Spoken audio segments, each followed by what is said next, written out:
What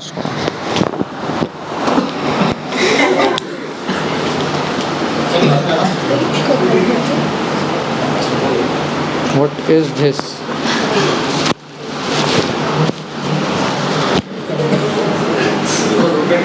अच्छा ठीक है। तुम बोलो अभी। इयोसिनोफिल का परसेंटेज कितना था? कितना? 1 to 2%। इयोसिनोफिल का फंक्शन क्या है? कहाँ पर? एलर्जिक रिएक्शन में। न्यूट्रोफिल का परसेंटेज कितना था?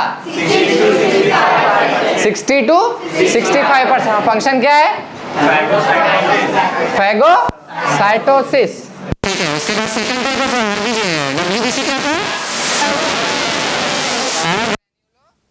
साइटोप्लाज्म में ग्रैन्यूल्स रहेंगे क्या? नहीं। रहेंगे क्या? नहीं। हाँ, इसके फर्दर कितने टाइप है? 2। पहला आवाज नहीं आ रही है। पहला दूसरा लिम्फोसाइट का न्यूक्लियस का शेप कैसे था? सर्कुलर। और ग्रैन्यूल्स कैसे थे? एब्सेंट थे। और मोनोसाइट्स का न्यूक्लियस कैसे था? परसेंटेज कितना है मोनोसाइट का? 68%। लिम्फोसाइट का न्यूक्लियस का शेप कैसा है? सर्कुलर। मोनोसाइट का फंक्शन क्या है? फैगोसाइटोसिस।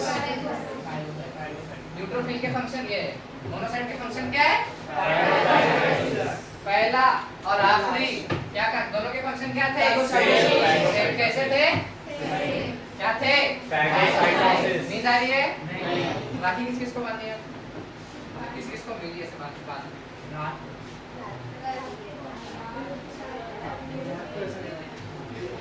मेरे कॉलेज में रक्षाबंधन के लिए सेलिब्रेशन था। सिर्फ 14 लोग नहीं, मैं भी था उन सब में, इसीलिए तो मैं लेट हुआ। पेपर थे हमारे 14 लोगों के। मेरा पेपर था आज गाने को लगे। ठीक।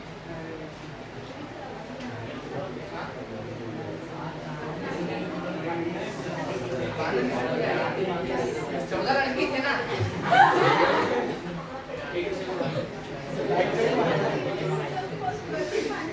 चलो ठीक है। लिम्फोसाइट का न्यूक्लियस का शेप कैसा है? सर्कुलर। फंक्शन क्या है? चलो अभी तक ध्यान दो और क्वेश्चन के आंसर्स के क्वेश्चन दो। Answers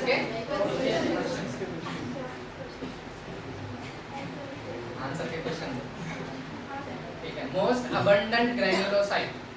neutrophil. जोर से आवाज आनी चाहिए। न्यूट्रोफिल। ठीक है। Least abundant agranulocyte. Monocyte. Second most abundant agranulocyte. क्या? Monocytes. Second most abundant agranulocyte. Most abundant agranulocyte. Lymphocyte. Most abundant granulocyte. Neutrophil. Least abundant granulocytes. Largest leucocyte.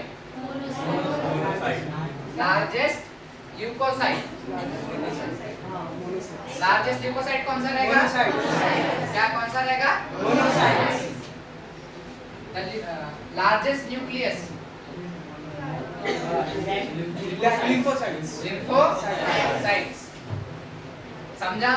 इसमें कुछ कंफ्यूजन है? इसके बाद क्या पढ़ा था? प्लेटलेट्स। इसका दूसरा नाम क्या है? थ्रोम्बोसाइट्स। कौन से स्पेशलाइज्ड सेल्स के फ्रेगमेंट से बना है ये?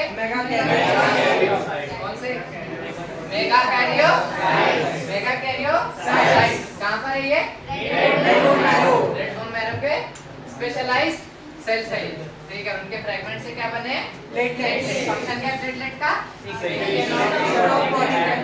Secretion of clotting factor and clotting.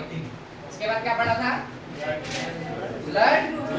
Blood group मतलब किस चीज के प्रेजेंस से हम ब्लड ग्रुप डिटरमाइन करते हैं?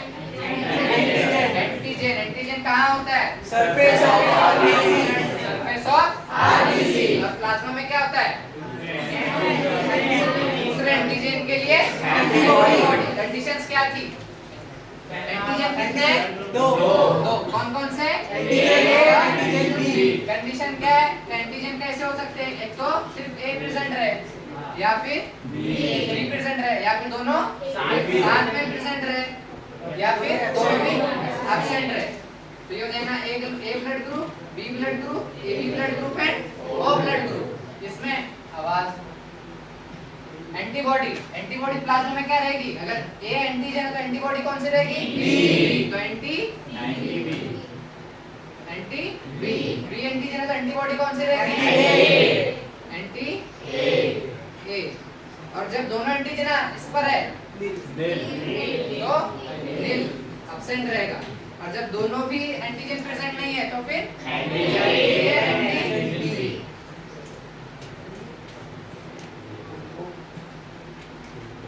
ए and anti B. Universal donor कौन है?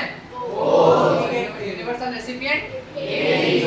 और जो पॉजिटिव और जो नेगेटिव, ये जो हम बोलते हैं जो ब्लड ग्रुप पे पॉजिटिव और नेगेटिव है, कौन सा एंटीजन की वजह से बोलते हैं? किस एंटीजन के प्रेजेंस हो रहा है? तो हम पॉजिटिव बोलते हैं कौन सा है? आरएच। कहां पर किस में पाया जाता है ये? Rhesus monkey. इसमें रीसस मंकी मतलब जो पॉजिटिव होता है ज्यादा ऑप्शन करते हैं। कौन मानते हैं? ठीक है क्या? तो अगर प्रेजेंट रह सकता है आरएच एंटीजन या फिर एब्सेंट रहेगा। ठीक है, इसमें हमने केस पढ़ा था आरएच इनकॉम्पैटिबिलिटी। क्या था? Rh incompatibility. क्या था उसके अंदर? आरएच फिटस कैसे था? Rh positive fetus with Rh negative mother. तो फर्स्ट प्रेगनेंसी के टाइम पे कुछ कॉम्प्लिकेशंस आएंगे क्या? नहीं। हाँ बोलने वाले? फर्स्ट प्रेगनेंसी के टाइम पे कोई कॉम्प्लिकेशंस नहीं आएंगे, नॉर्मल डिलीवरी होगी। लेकिन डिलीवरी के टाइम पे क्या होता है कि कुछ ब्लड मिक्स होता है तो क्या बनेंगे?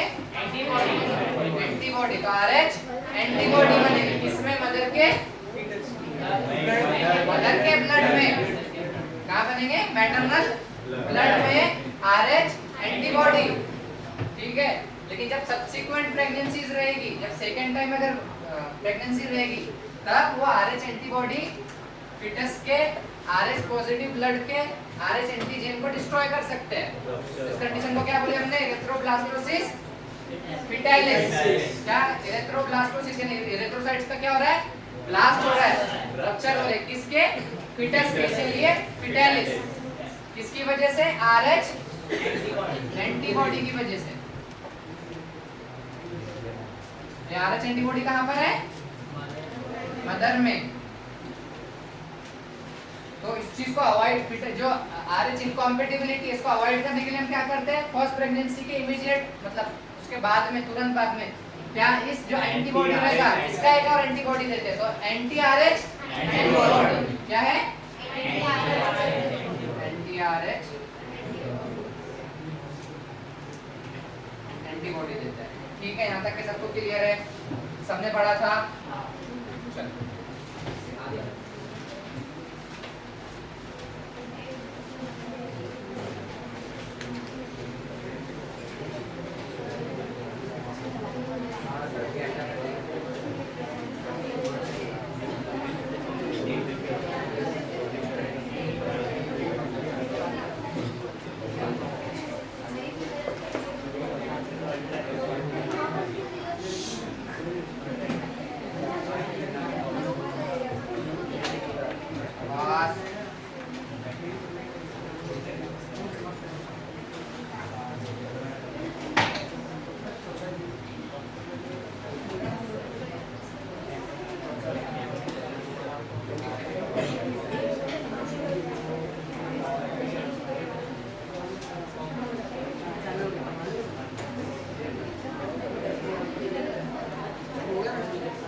चलो ध्यान दो सबके साथ।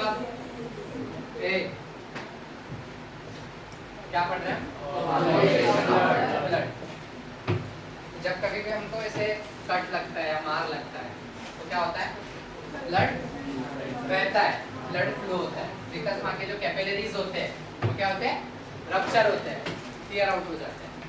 लेकिन कुछ टाइम बाद में क्या होता है कि वहाँ पर एक क्लॉट, स्कम बोलते हैं उसको, एक वो क्लॉट फॉर्मेशन होता है जो कि रेड कलर में होता है। तो बेसिकली क्या होता है, इस तरह से फाइब्रिन थ्रेड्स का ऐसे जहाँ पर भी इंजरी है उस इंजरी के ऊपर ऐसे फाइब्रिन के थ्रेड का एक मैश बनता है। किस चीज का? फाइब्रिन। नाम क्या है? फाइब्रिन। आवाज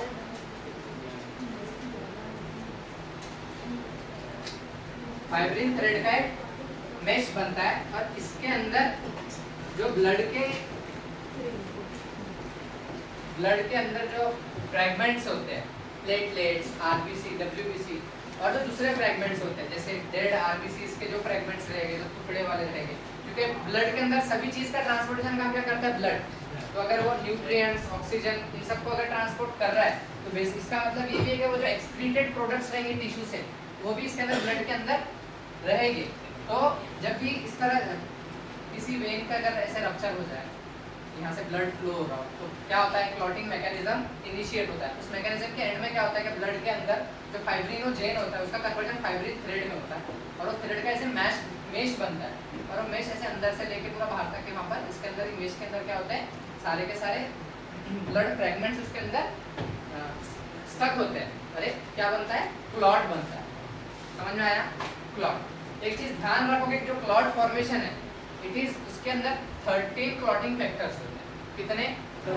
13 क्लॉटिंग फैक्टर ब्लड के अंदर प्रेजेंट होते हैं और हर क्लॉटिंग फैक्टर एक अलग केमिकल रिएक्शन को इनिशिएट करता है। तो ऐसे केमिकल रिएक्शंस एक चेन को हम बोलते हैं कास्केड। क्या बोलते हैं? कास्केड। तो क्लॉटिंग फैक्टर कितने हो जाएंगे? कितने हैं? 13। ये 13 क्लॉटिंग फैक्टर की जो चेन्स होती है, जो केमिकल रिएक्शन की जो चेन होती है, पहला दूसरे जो 13 12 को एक्टिवेट करेगा, 12 11, तो ऐसे चेन्स होती है। उसमें कभी छठा काम करेगा, कभी पांचवा काम करेगा। ठीक है? तो जो 13 क्लॉटिंग फैक्टर्स है इसके अंदर जो चेन रिएक्शन है, इन चेन रिएक्शन को हम क्या बोले हैं? कैस्केड। क्या बोलते हैं? कैस्केड। तो ये कैस्केड जो होता है इसका अल्टीमेट काम क्या होता है? Thrombin formation.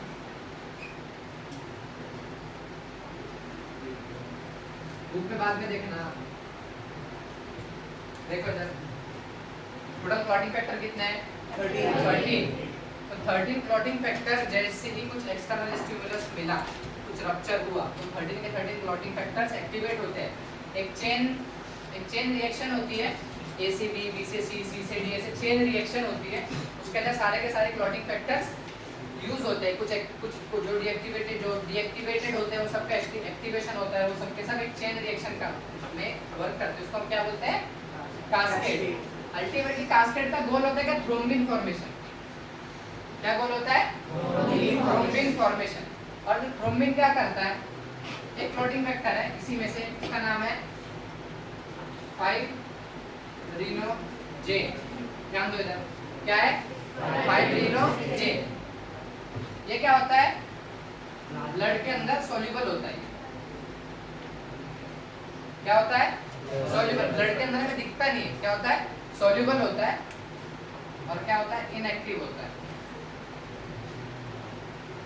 तो फाइब्रिनोजेन का जो कन्वर्जन थ्रोम्बिन एंजाइम फाइब्रिनोजेन को कन्वर्ट करता है, जो कि सॉल्युबल है और इनएक्टिव, उसको कन्वर्ट करता है फाइब्रिन में। किसमें? फाइब्रिन में। कौन? थ्रोम्बिन। क्या? थ्रोम्बिन। तो फाइब्रिनोजेन का कन्वर्जन किसमें कर रहा है?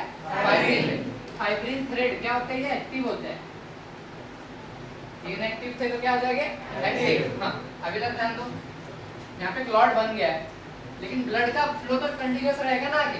क्लॉट बनने के बाद में ब्लड का फ्लो कंटिन्यूअस रहेगा।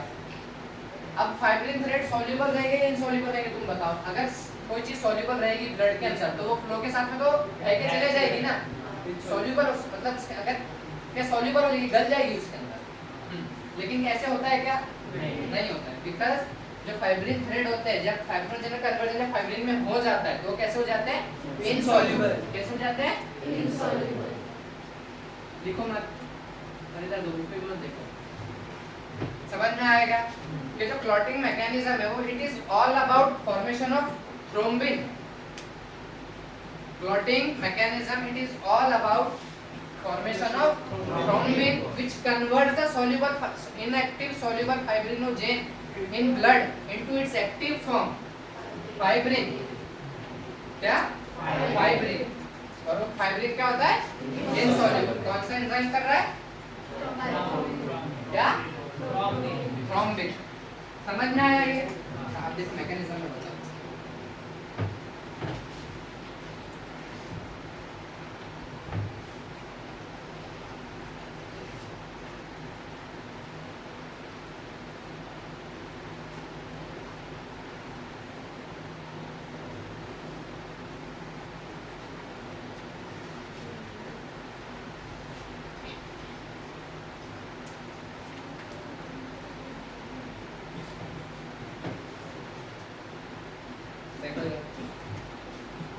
ये क्या है?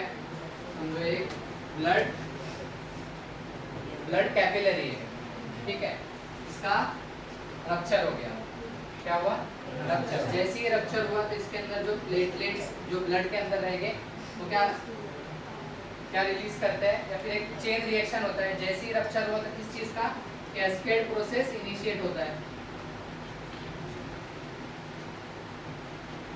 क्या? Cascade process. और उस कैस्केड प्रोसेस वो बहुत लंबी चेन रिएक्शन और उसका भी इतना बता के कुछ मतलब नहीं है, ठीक है? तेरा क्लॉटिंग फैक्टर के नाम याद रखना, फिर कौन सा फ्लैग फैक्टर कब कहाँ पे कैसे यूज हो रहा है।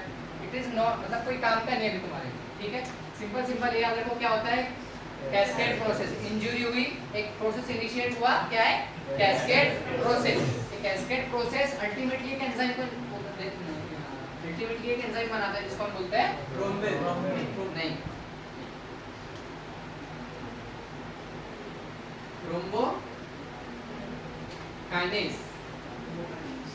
क्या? थ्रोम्बोकाइनेज। और इसी को हम बोलते हैं दूसरा नाम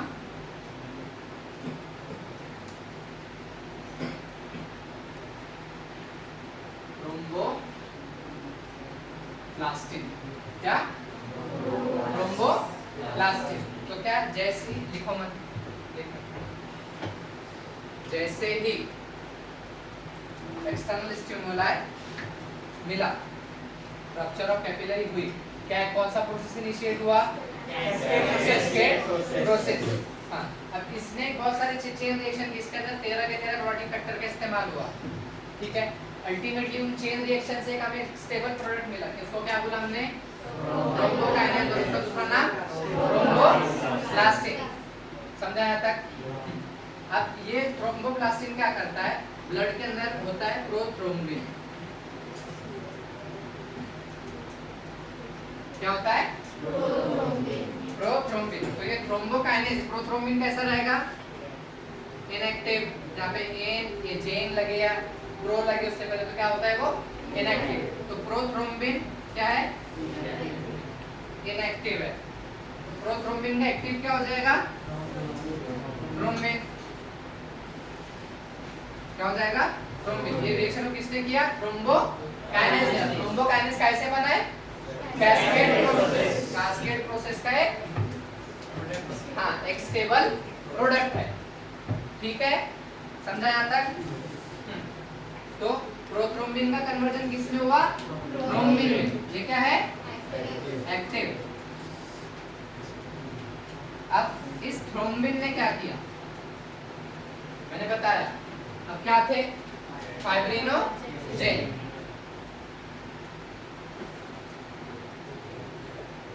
फाइब्रिनोजेन का कन्वर्जन फाइब्रिन में किसने किया? थ्रोम्बिन ने with the help of calcium dipositive ion, ठीक है? इधर ध्यान दो।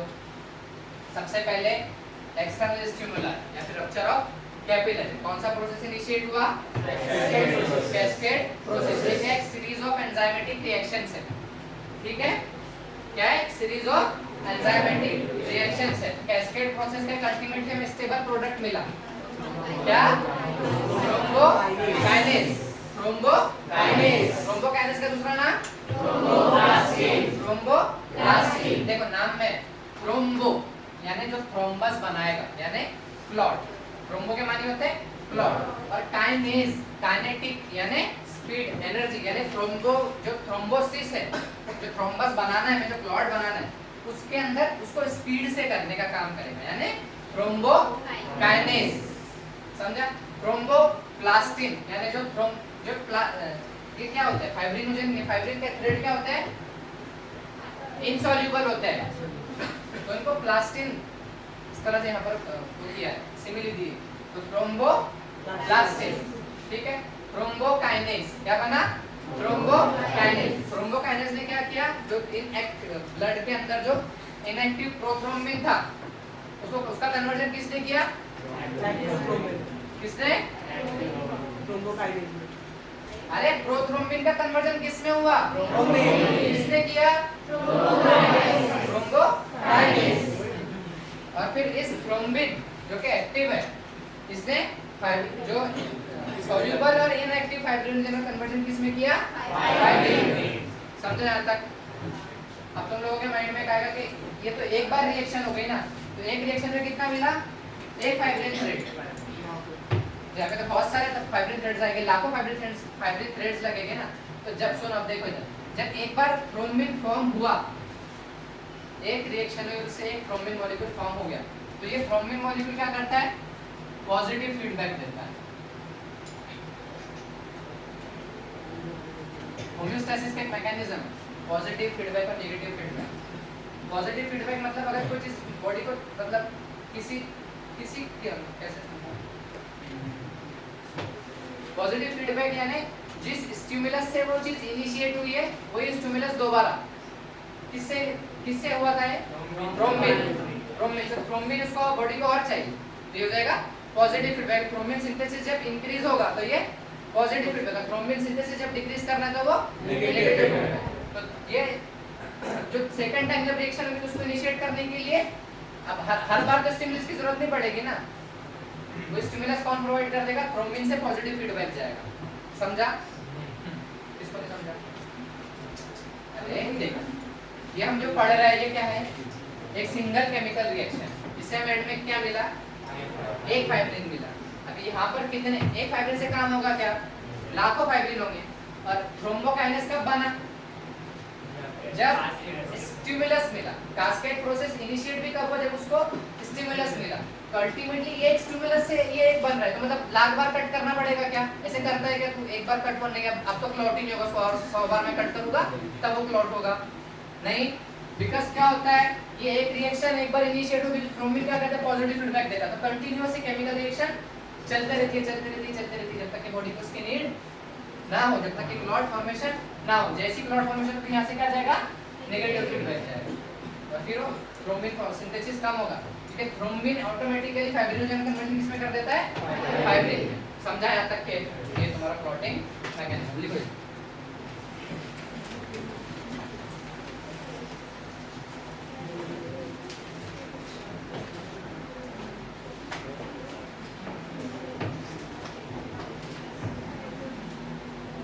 इसमें ध्यान रखो, जो क्लॉटिंग फैक्टर कितने हैं? 13। उसमें से 6 जो क्लॉटिंग फैक्टर है उसका एग्जिस्टेंस प्रूव नहीं है अभी तक। ये क्वेश्चन आ सकता है कभी।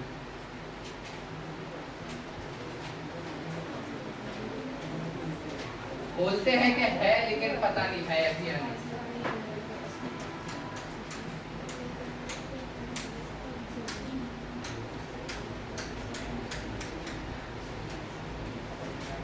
और ये फाइब्रिन थ्रेड, इधर ध्यान दो, ये फाइब्रिन थ्रेड क्या बनाएगा आगे चल के?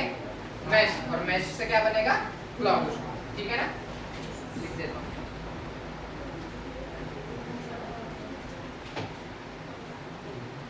क्या हुआ?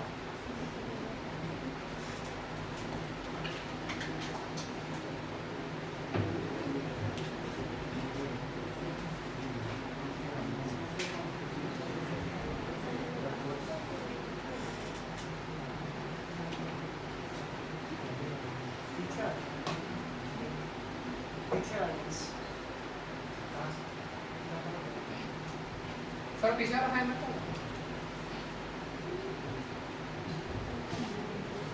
चलो आगे पढ़ना है, तो जल्दी जल्दी पढ़ना है।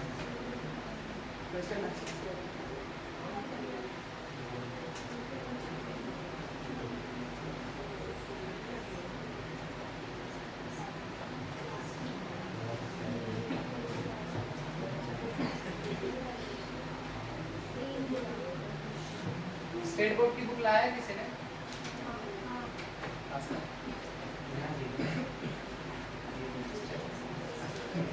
निकालना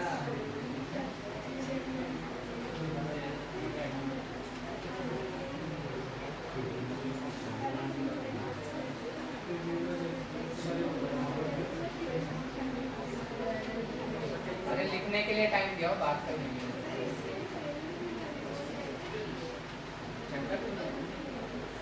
ह्यूमन सर्कुलेटरी सिस्टम ऐसे कुछ होगा।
चलो बढ़ो आगे।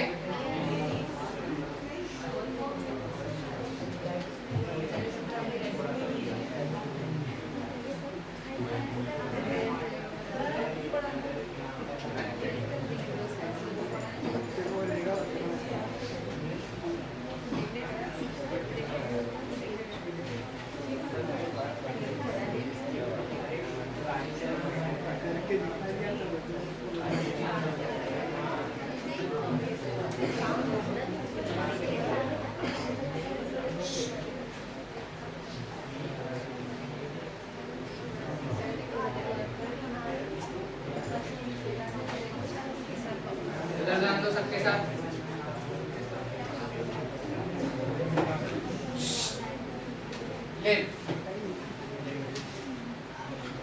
बुक में दिया हुआ है कि जितना भी ट्रांसपोर्ट होता है ब्लड के साथ साथ में लिम्फ के थ्रू भी ट्रांसपोर्टेशन होता है। जब कोई सब्सटेंस ब्लड के थ्रू जब किसी टिश्यू तक जाता है तो वो आया लिम्फ जाता है। किसके थ्रू? लिम्फ के थ्रू। ठीक है, बहुत ज्यादा इंपॉर्टेंट है, आगे चल के बहुत ज्यादा काम में आएगा, ध्यान दो। देखो अभी हमें कोई भी टिश्यू, कोई भी एक ऑर्गन का नाम बोलो, कोई भी लिवर, ठीक है।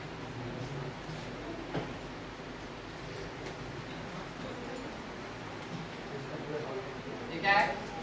लिवर। हम यहाँ पर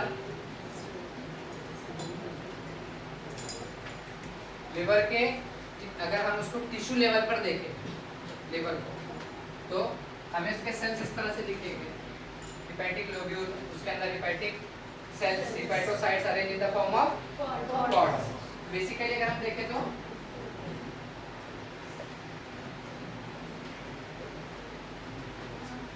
इस तरह से हेपेटिक टिश्यू हो जाएगा, ठीक है। अब हर सेल तक के जो ब्लड वो रहता है, ब्लड के कैपिलरीज,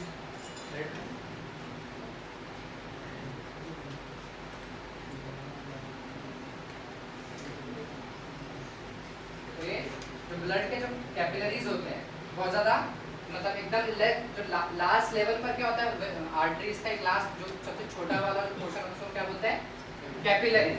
तो वो ये ब्लड कैपिलरी जो कैपिलरीज होते हैं, ब्लड कैपिलरीज एकदम सेलुलर लेवल तक जाते हैं, ठीक है, हर सेल तक के जाकर सप्लाई करते हैं, ठीक है, समझा। ये जो ब्लड कैपिलरीज रहते हैं, अभी क्या होता है, ये ब्लड कैपिलरीज से जब टिश्यू लेवल तक के ब्लड जाता है, क्या ब्लड कैपिलरीज से इधर ध्यान, थर्ड बेंच, ब्लड कैपिलरीज से टिश्यू लेवल तक के जब ब्लड जाता है तो ब्लड का जो प्लाज्मा होता है, क्या प्लाज्मा, ब्लड के कितने कंपोनेंट पढ़े हमने, दो, प्लाज्मा और फाउंड एलिमेंट। प्लाज्मा 55% होता है, फाउंड एलिमेंट 45%। तो इस जो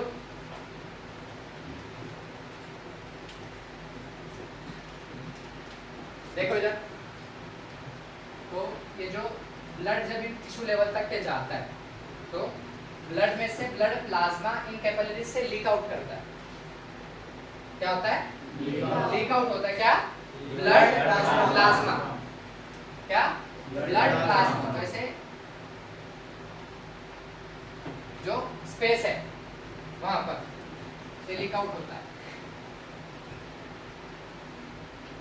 क्या blood plasma. So blood capillaries से जब ब्लड टिश्यू लेवल तक जाता है, जब सेलुलर लेवल तक के जाता है, तो उन कैपिलरीज से क्या होता है, ब्लड प्लाज्मा लीक आउट करता है। और कहाँ जाता है, इंटर, देखो अब दो चीज है ध्यान में रखना, एक है इंट्रा और एक है इंटर।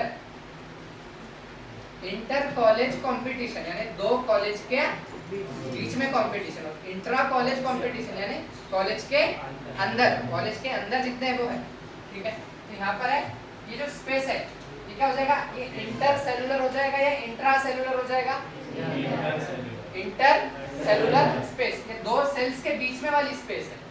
और जो सेल के अंदर वाली स्पेस होंगे, सेल के अंदर तो इंट्रा सेलुलर स्पेस।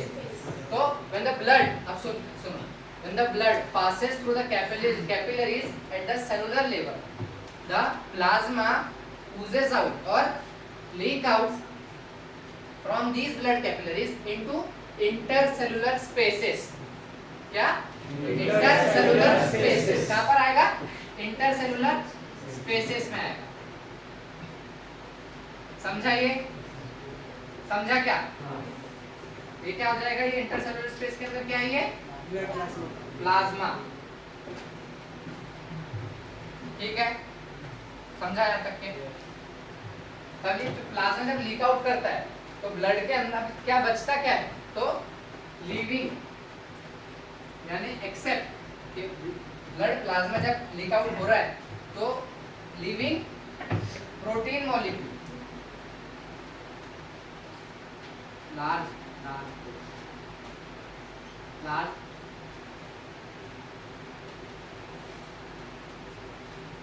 प्रोटीन कितने परसेंट होता है प्लाज्मा में, 68%। उसमें भी जो लार्जर प्रोटीन्स होते हैं वो लीक आउट नहीं करता है, living larger protein molecules behind यानी कैपिलरीज के अंदर ही मतलब वापस सर्कुलेट होता है, ठीक है। तो व्हेन द ब्लड, अब सुनो इधर, when the blood passes through the capillaries at the cellular level, the blood plasma leaks out from those capillaries into the intercellular spaces, क्या, into the intercellular spaces, leaving behind the larger protein molecules, and अब क्या जा रहा है, plasma, या plasma से भी plasma मतलब लीक आउट हो रहा है ना, तो leaving behind larger protein molecule and formed elements, वो थोड़ी इसके साथ में आ रहे हैं, ठीक है, क्या, and formed elements।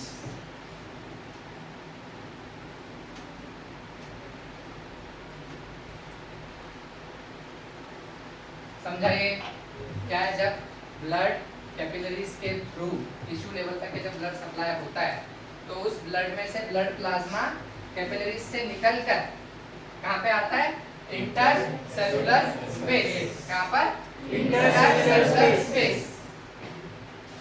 इस इंटरसेलुलर स्पेस में ये जो वो होता है प्लाज्मा, ब्लड प्लाज्मा वो लीक आउट होता है, लीविंग बिहाइंड द कौन कौन क्या क्या चीजें नहीं आती प्लाज्मा से, प्लाज्मा में से लार्ज प्रोटीन मॉलिक्यूल्स वो ब्लड में रह जाते हैं और ऑब्वियसली फॉर्म एलिमेंट्स। समझा? तो ये जब ये होता है इसको हम बोलते हैं इंटरस्टिशियल फ्लूइड। जो लीक आउट जो प्लाज्मा है उसको हम क्या बोल रहे हैं? Interstitial fluid. और इसी को दूसरा नाम है टिश्यू, क्या है? Tissue fluid. अब ध्यान दो मैं बोल रहा हूँ कि ये जो हाँ अब इसका इंपॉर्टेंस क्या है, बॉडी में है क्यों? अब तुम पढ़ोगे कि ब्लड के थ्रू कार्बन डाइऑक्साइड जो ऑक्सीजन था वो टिश्यू लेवल तक के गया और टिश्यू से फिर बाद में जो कार्बन डाइऑक्साइड जो सेल्स ने कार्बन डाइऑक्साइड प्रोड्यूस करा था वो इसमें हाँ वो ब्लड से वापस फिर हार्ट में गया और लंग्स के थ्रू ऑक्सीजनेट होकर मतलब बाहर निकला, फिर बाद में जो डीऑक्सीजनेटेड ब्लड और लंग्स के थ्रू ऑक्सीजनेट होकर वापस से आया। तो जो लेन देन है अब ये हर सेल के अंदर जुड़ जाएगा, हर कैपिलरी के हाँ इस सेल के अंदर कैपिलरी, इस सेल के अंदर कैपिलरी। सो जो एक्सचेंज हो रहा है ब्लड और सेल्स के बीच में वो वाया इस इंटरस्टिशियल फ्लूइड के थ्रू हो रहा है। ठीक है, कैपिलरी सेल ने ऑक्सीजन कार्बन डाइऑक्साइड प्रोड्यूस किया, वो फट से कहाँ उसको निकालेगा, सीधा इंटरस्टिशियल फ्लूइड में उसको ट्रांसफर करेगा। ठीक है, लंग्स से ऑक्सीजन आ रहा है, अगर ये टिश्यू है, लीवर नहीं समझे, अगर कोई भी बॉडी का दूसरा टिश्यू अगर समझे तो लंग से जो ऑक्सीजनेटेड ब्लड आ रहा है वो कहाँ पर आ रहा है? टिश्यू लेवल कैपिलरी से। तो ऑक्सीजनेटेड ब्लड कहाँ पे ट्रांसफर होगा? इंटरस्टिशियल फ्लूइड में, यानी इंटरस्टिशियल फ्लूइड में ट्रांसफर होगा, फिर वहां से सेल्स अपने अपने इसको एब्जॉर्ब करेंगे। Same applies for the nutrients, minerals and everything. Transportation का जो एक्चुअल कैसे होता है ट्रांसपोर्ट, जो बोलते हैं कि ब्लड के थ्रू ट्रांसपोर्ट होता है, तो वाया किसके होता है? Interstitial fluid. हाँ, इंटरस्टिशियल फ्लूइड के थ्रू। समझा है? इंटरस्टिशियल फ्लूइड को बोल सकते हैं हम मीडियम फॉर या फिर connecting link between capillaries and cells या blood and sales.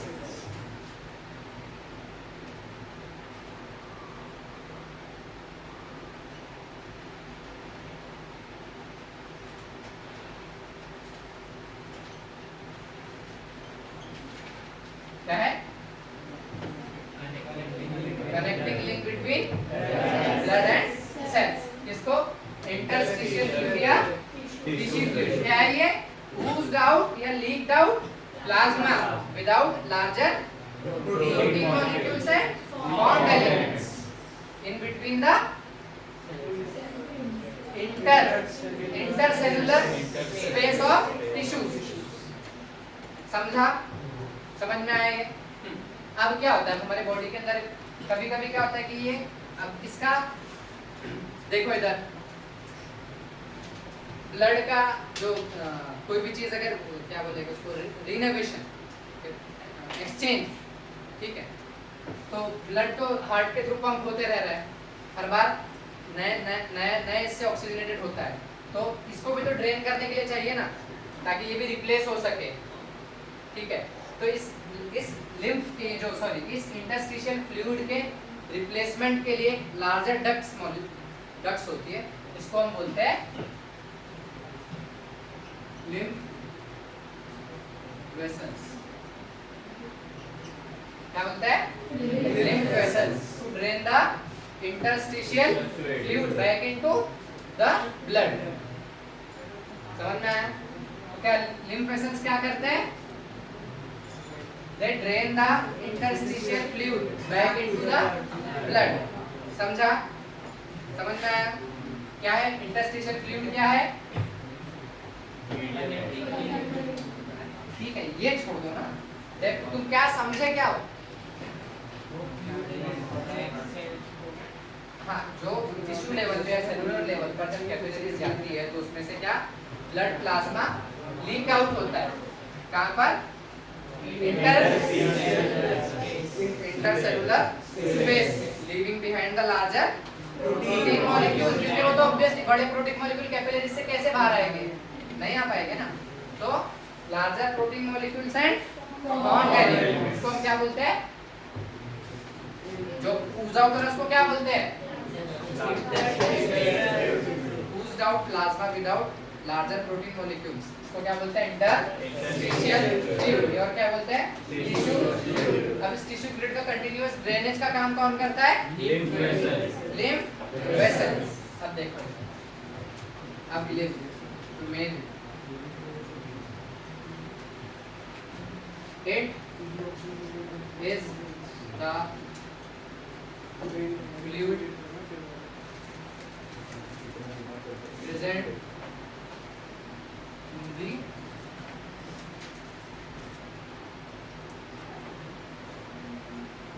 lymph vessel। समझा क्या है ये? फ्लूइड कौन सा लिम्फ वेसल के अंदर? Interstitial fluid. तो इंटरस्टिशियल फ्लूइड जब लिम्फ वेसल्स में जाता है तब हम उसको क्या बोलते हैं? लिम्फ। और जब वही फ्लूइड जब इंट्रा ये जो टिश्यू इसमें रहेगा, स्पेसेस में रहेगा, इंटरसेलुलर स्पेस में रहेगा, तब उसको क्या बोलेंगे? Interstitial fluid. और वो जब लिम्फ वेसल्स में जाएगा तो उसको हम क्या बोलेंगे? लिम्फ। क्या बोलेंगे? लिम्फ। अब लिम्फ का काम बेसिकली क्या है? लिम्फ का काम होता है इसके अंदर लिम्फोसाइट बहुत ज्यादा होता है। क्या? लिम्फोसाइट। तो ये इम्यूनिटी का काम करता है।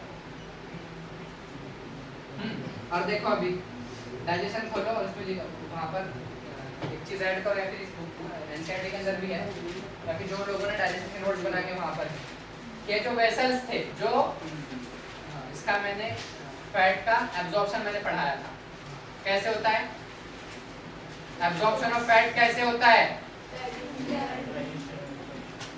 वो इनसॉल्युबल होते हैं, उनका फर्दर ब्रेक डाउन होता है किस चीज में? माइसेलिस में। माइसेलिस में किसमें? हाँ, और माइसेलिस में फिर बाद में प्रोटीन कोड बन रहा है, उसको हम क्या बोलते हैं? काइलोमाइक्रॉन्स। क्या? तो chylomicron then get absorbed into, वो नहीं बताया। Chylomicron get absorbed into lymph vessel of small intestine called as lectin। समझ में आया? तो फैट एब्जॉर्प्शन का काम कौन करता है? लिम्फ। कौन करता है? लिम्फ। ब्रैकेट में लिखता हूँ लेक्टियल। लेक्टियल क्या है? Lymph vessel of small intestine. Lymph vessel of small intestine किस पार्ट? लिम्फोइड को क्या बोलते हैं? विलाय। तो क्या लेक्टिल क्या है? Lymph vessel of विलाय। जब काइलोमाइक्रॉन्स किस में एब्जॉर्ब होते हैं? लेक्टिल में पहले थ्रू, मतलब बेसिकली लिम्फ क्या काम कर रहा है? फैट को एब्जॉर्ब करने का काम कर रहा है। ठीक है, ये होगा तुम्हारा लिम्फ में देखना, लिम्फ के अंदर हमेशा लिम्फोसाइट प्रेजेंट होते हैं। अब इधर ध्यान दो, जब कभी भी तुमको फर्स्ट फॉर्मेशन हुआ हो, क्या जख्म होती है वहाँ पे, पिंपल फॉर एग्जांपल, क्या पिंपल? देखो सबसे बेस्ट एग्जांपल तुम लोगों के लिए, क्या पिंपल? वहाँ पे क्या हो रहा है? बेसिकली इन्फेक्शन की वजह से मोस्टली अपने को पिंपल्स होते हैं, या फिर कुछ हार्मोनल चेंजेस होते हैं बॉडी में, तब पिंपल्स आते हैं। तो उस टिश्यू स्पेस के अंदर क्या होता है? ऑब्वियसली टिश्यू स्पेस में क्या रहेगा? लिम्फ। तो वहां पर अगर इन्फेक्शन हो जाए, इसका क्या काम? लिम्फोसाइट के, उस लिम्फ में सबसे ज्यादा क्या प्रेजेंट होते हैं? लिम्फोसाइट। अब लिम्फोसाइट का काम क्या होता है? इम्यूनिटी को अटैक करता है। तो बहुत सारे वहां पे लिम्फोसाइट का एग्रीगेशन होता है, लिम्फ एग्रीगेट होता है। क्या होता है? यहाँ पर जहाँ पर भी पिंपल फॉर्मेशन हो रहा है, तो वहाँ पे क्या होता है? बेसिकली पहले लिम्फ एग्रीगेट होते जाता है टू किल दैट इन्फेक्शन, और फिर वो अल्टीमेटली वो खुद ही हमारे बॉडी के लिए हार्मफुल बन जाते हैं। इसको हम क्या बोलते हैं? पस। हमको क्या बोलते हैं? बस। इसको पॉप आउट कर तो व्हाइट कलर का फ्लूइड निकलता है, बेसिकली वो क्या होते हैं? लिम्फोसाइट होते हैं, और वो क्या होता है? लिम्फ।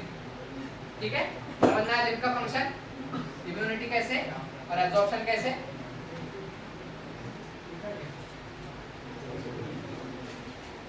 समझ में आ रहा है? बोर हो रहा है? वाह,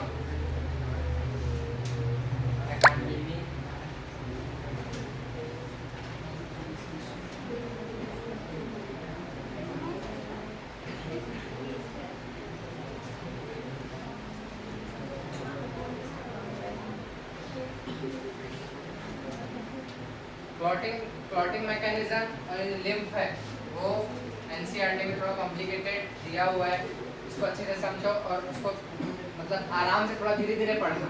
एनसीईआरटी में इधर ध्यान दो, एनसीईआरटी में कॉमा और फुल स्टॉप देखना, बच्चे गड़बड़ में वो देखते नहीं, उसे सेंटेंस का मतलब ही पूरा बदल जाता है।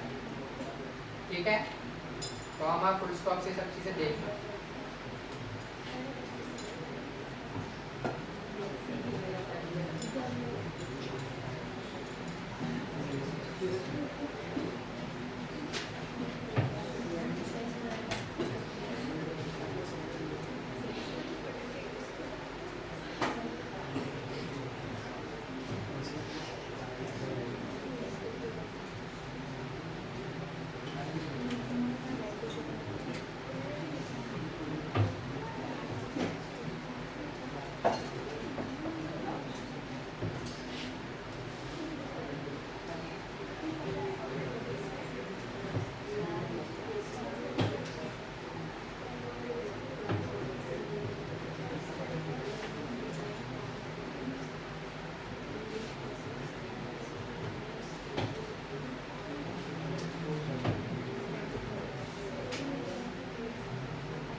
मैं जैसे लिखता हूँ सेम वैसा मत छापा करो, खुद की लैंग्वेज में लिखना, हमें घर जाए खुद को कुछ समझ में नहीं आया। मुझे मेरा लिखा हुआ समझ में नहीं आता है, बात तुम लोगों को क्या समझ।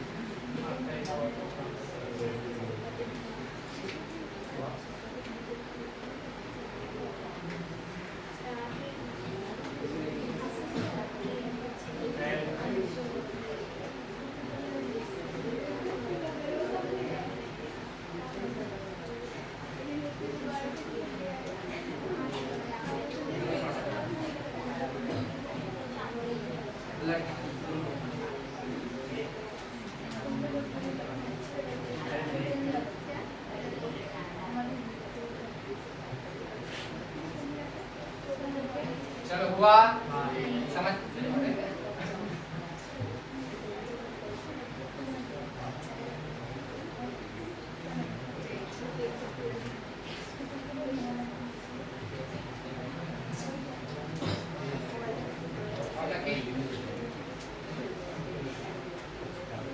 समझ में आ रहा है? क्या समझ में आ रहा है? खड़े हो जा, बटन लगा पहले। सर्टिफिकेट के नहीं आने टूट गया क्या पहले से नहीं है? कब टूटा?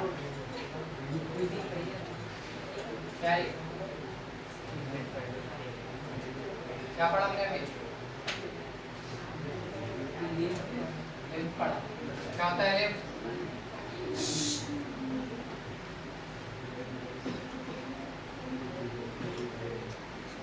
ध्यान नहीं है? नहीं समझ में आ रहा है? और नहीं समझ में आ रहा है? क्यों नहीं था ध्यान?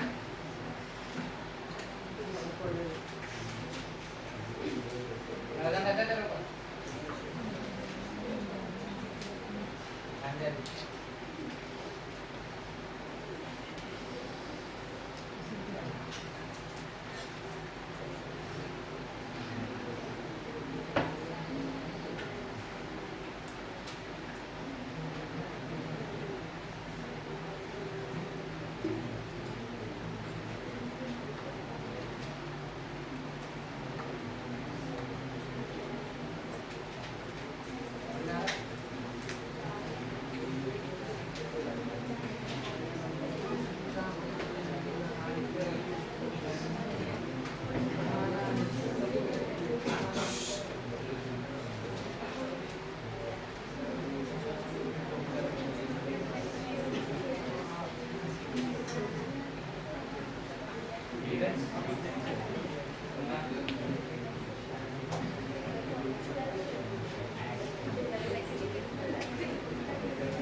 ग्लाइडिंग है।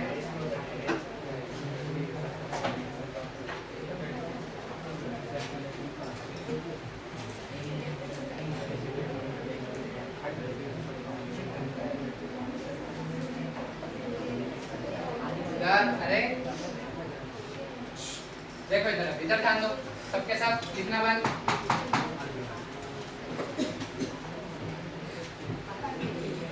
देखो इधर, बेसिकली जितने भी रेप्टाइल्स हैं, अभी हमने एनिमल किंगडम नहीं पढ़ा है, तो फाइलम्स, 9 फाइलम्स में सबको, सारे एनिमल्स को हर एक मतलब फाइलम्स में डिवाइड किया गया है, ठीक है।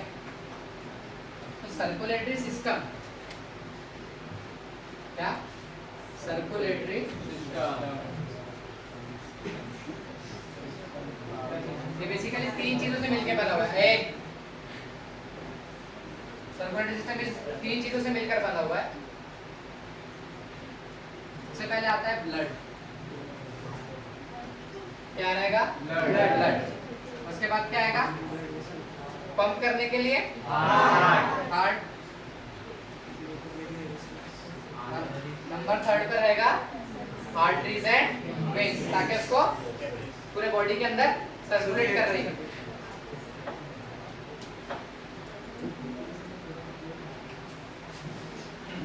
ये हो गया हमारा एक हर जिसके अंदर भी सर्कुलेटरी सिस्टम प्रेजेंट है।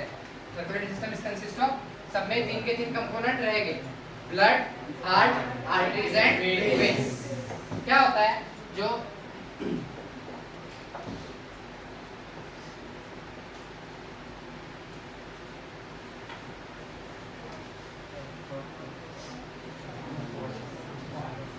ये है आर्थ्रोपोडा।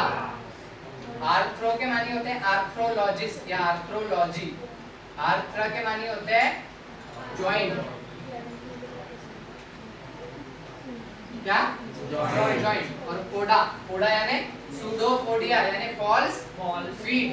पोडिया मींस, पोडा मींस फीट यानी अपेंडेजेस जिनसे चल सके। तो आर्थ्रोपोडा के अंदर ऐसे एनिमल्स है जिनके अपेंडेजेस कैसे जॉइंट है, ठीक है।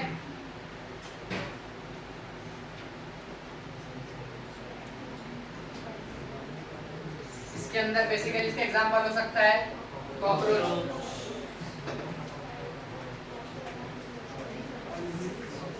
क्या कॉकरोच किसमें आएगा? आर्थ्रोपोडम। और ये मॉल्यूस्का बता देना है।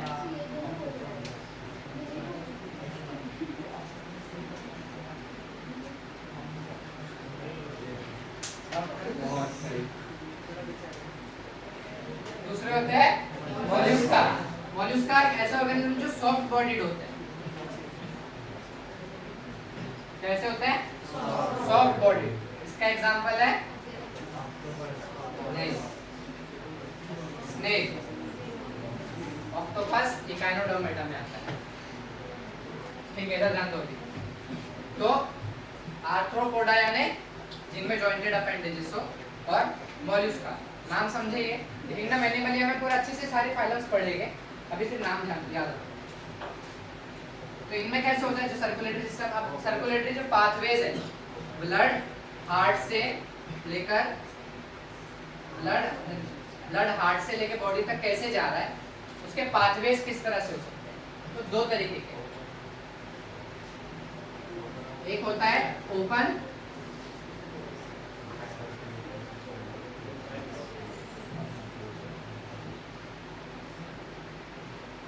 एक होता है ओपन सर्कुलेटरी सिस्टम। इसमें क्या होता है, देखो समझ लो ये कॉकरोच है, कॉकरोच वैसे मार के इस तरह से रखो उल्टा, ठीक है।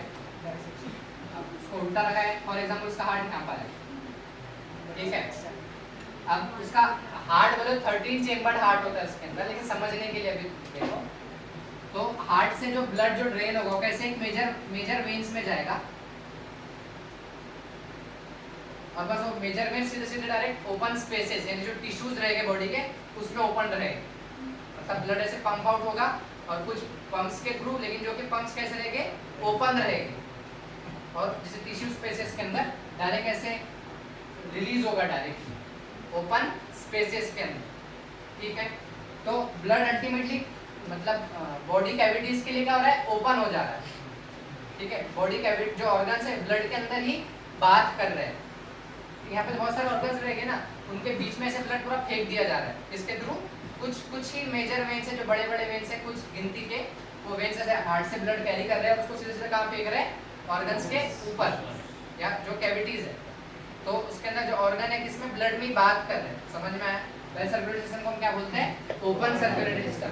इसके अंदर क्या होता है, हार्ट होता है, ब्लड होता है और मेजर वेन्स होते हैं, लेकिन मेजर वेन्स किला they open into the body cavity, कहाँ पर बॉडी कैविटी में ओपन होते हैं और जो उनके कैविटी के जो ऑर्गन्स होते हैं सीधा ब्लड में बात करते हैं, ठीक है। इसको हम क्या बोलते हैं, ओपन सर्कुलेटरी सिस्टम, ठीक है।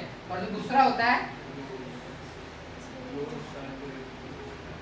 Close circulatory system. इसको डिस्कवर किया था विलियम हार्वे ने।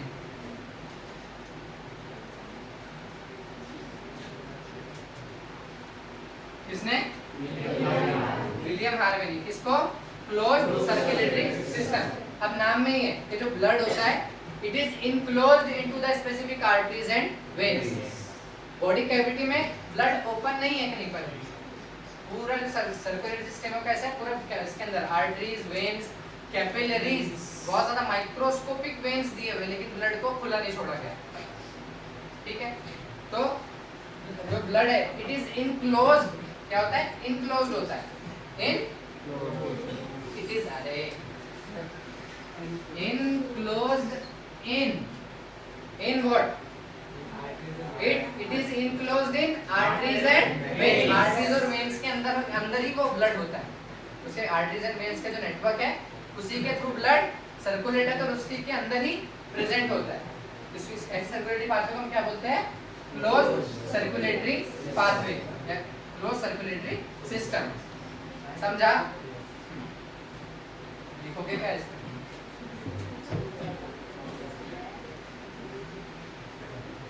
समझा ये open circulatory system and close circulatory system. रुक जा मैं लिख रहा हूँ।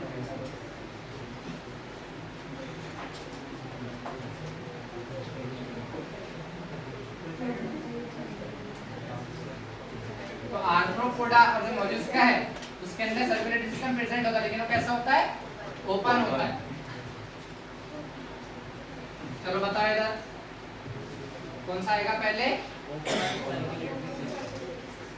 Open circulatory system. दूसरा क्या आ जाएगा, close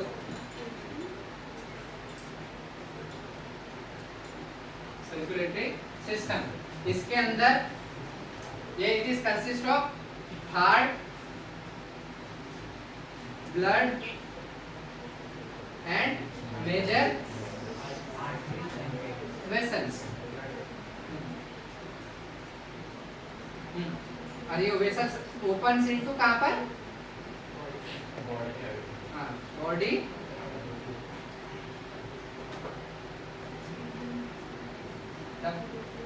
that blood vessels opens into body cavity, इसको हम क्या बोलते हैं, open circulatory system. Present in Arthropoda and Mollusca.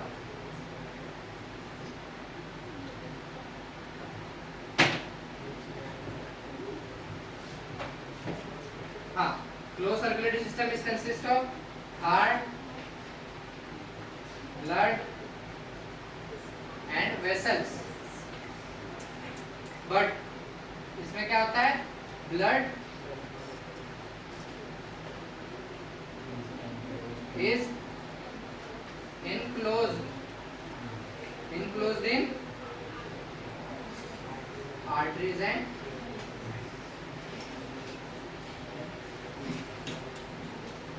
ठीक है। अब एडवांस कौन सा रहेगा, ये एडवांस रहेगा, ये एडवांस रहेगा, दोनों में कौन सा रहेगा, क्लोज। क्योंकि इसके अंदर हम कहां पर कैसे और कितना अमाउंट ऑफ ब्लड जो सर्कुलेशन है it can be precisely regulated.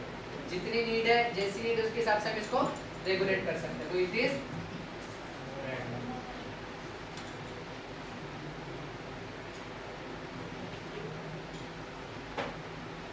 More advanced.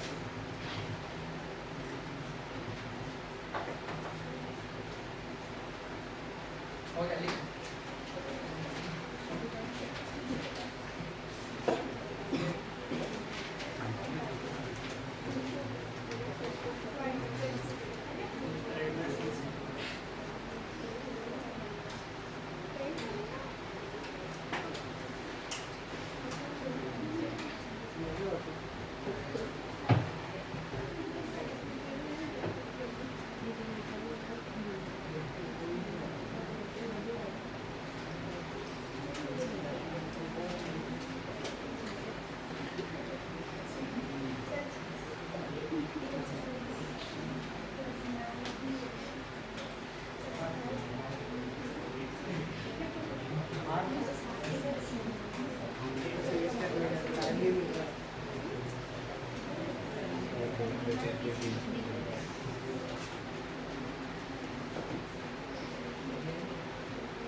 समझ में आ रहा है सबको?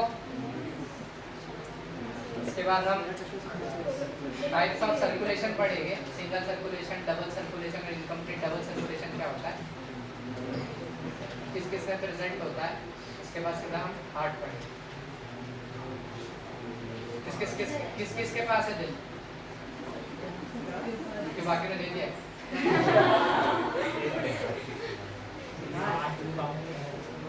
क्या क्या जानते हो तुम हार्ट के बारे में? Basically you can not give it to someone scientifically.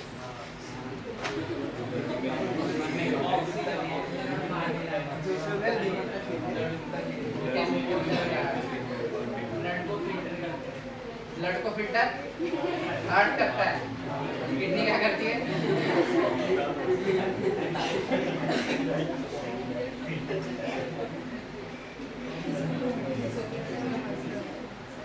Kidney show के लिए रखा गया तुम्हें लिए?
ध्यान दो।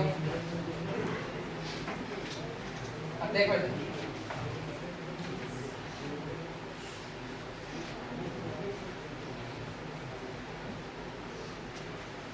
ह्यूमन हार्ट में कितने चैम्बर्स होते हैं?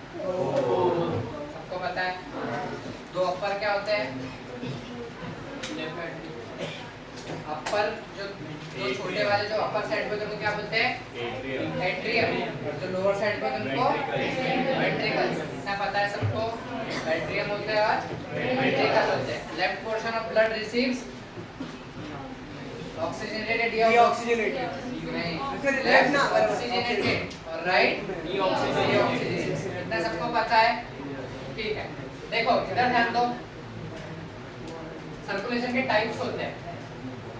ये ओपन और क्लोज के इसमें वो किस तरह सर्कुलेट होता है उसके बेसिस पे सर्कुलेटरी पाथवेज के टाइप्स हैं। सबसे पहले आता है सिंगल सर्कुलेशन। क्या होता है? Single circulation. ये किसमें? इधर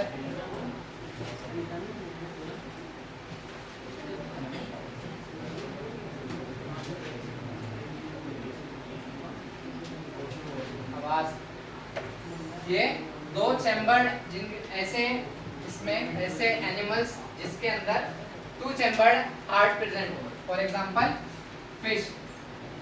फिशेस जिसके अंदर सिंगल सर्कुलेशन पाया जाता है। तो इसमें दो चैम्बर्ड हार्ट है। तो पहला हो जाएगा, इसमें चैम्बर कैसे रहेंगे? दो। पहला हो जाएगा एट्रियम और दूसरा हो जाएगा वेंट्रिकल। तो एट्रियम एंड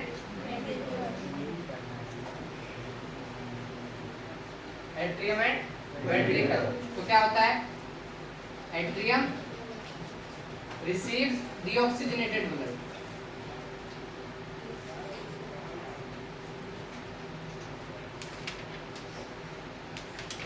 एट्रियम पर डीऑक्सीजनेटेड ब्लड आता है और then it gate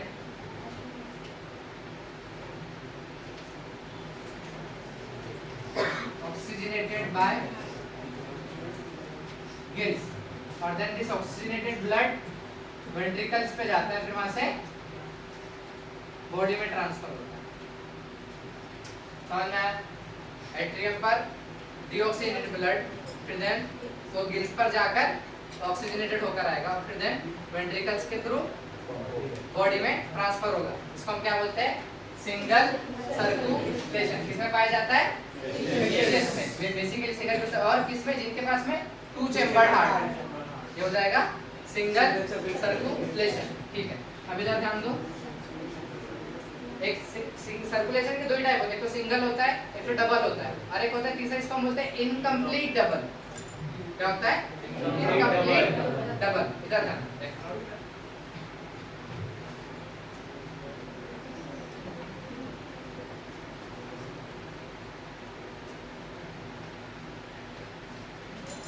incomplete double circulation it is found in जो फ्रॉग्स होते हैं। फ्रॉग क्या है? एम्फीबियन। मतलब टेरेस्ट्रियल एंड एक्वाटिक बोथ। हाँ, जो पानी में भी रह सके और जमीन पे भी रह सके। Amphibians and reptiles. इधर ध्यान दो, अभी बहुत भारी क्वेश्चन आया है।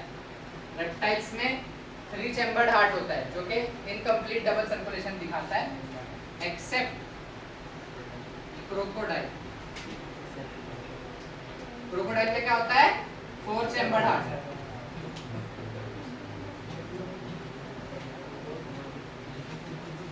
क्या होता है? 4 चैम्बर्ड हार्ट होता है। किसमें? क्रोकोडाइल में। इनकम्प्लीट डबल सर्कुलेशन किसमें दिखाएंगे? जिनके पास में 3 चैम्बर्ड हार्ट। एग्जांपल क्या है 3 चैम्बर्ड हार्ट वालों का? Either amphibians and reptiles except crocodile, it has 4 chambered heart. ठीक है, समझा? क्या है इनकम्प्लीट डबल सर्कुलेशन? देखो होता क्या है, इधर ध्यान दो। इनकम्प्लीट डबल सर्कुलेशन के जो 3 चैम्बर्ड हार्ट कैसे बना होता है? ये हो जाएगा लेफ्ट एट्रियम, ये हो जाएगा नहीं ये राइट होगा ना, राइट एट्रियम हो जाएगा लेफ्ट एट्रियम और एक सिंगल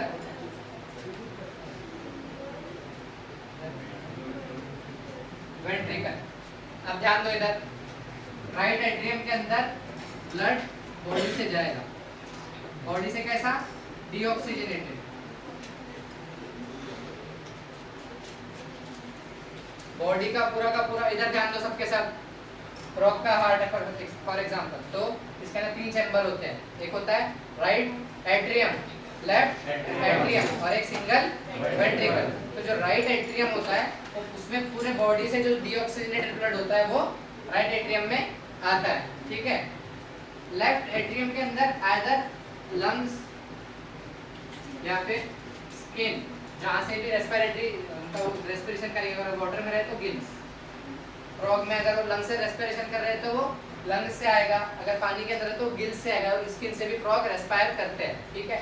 तो वहां से क्या मतलब रेस्पायर कर रहे हैं, मतलब कार्बन डाइऑक्साइड और ऑक्सीजन का लेन देन हो रहा है, तो यहाँ पर ऑक्सीजन ब्लड कैसे हो जाएगा ऑक्सीजनेटेड। तो left atrium receive oxygenated blood from either lungs, skin और and gills, oxygenated blood left atrium, so right atrium receives deoxygenated blood from all other body parts, left atrium receive oxygenated blood from either lungs, skin or gills, ठीक है, ये समझ में आया। then both of them get mixed, so oxygenated blood and deoxygenated blood, तो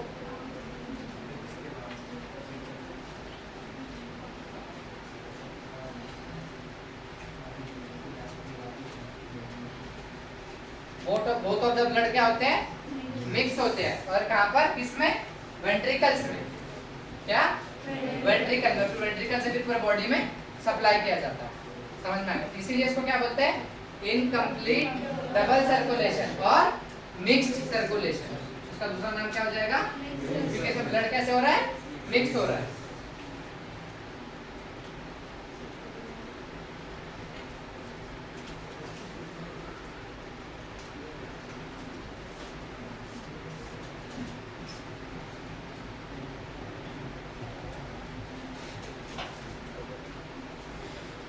ठीक है,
अच्छा,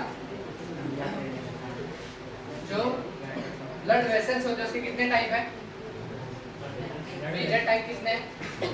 दो, आर्टरीज एंड वेन्स। इतना पता है सबको कि arteries contain oxygenated blood. Arteries में क्या होता है? Oxygenated blood. और वेन्स में क्या होता है? Deoxygenated blood. कोई ऐसी आर्टरी पता है किसी को जिसमें डीऑक्सीजनेटेड ब्लड हो? कौन सी ऐसी वेन है जो जिसमें ऑक्सीजनेटेड ब्लड होता है?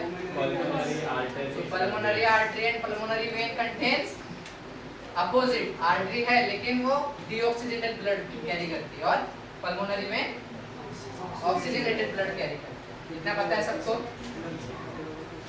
तो मैं सोचा था कि हार्ट के बाद इसको पढ़ाऊंगा, लेकिन अभी भी पढ़ा तो हार्ट के बाद डबल पढ़ाऊंगा। डबल सर्कुलेशन क्या होता है और आर को पयोटा पढ़ेगा फिर हम।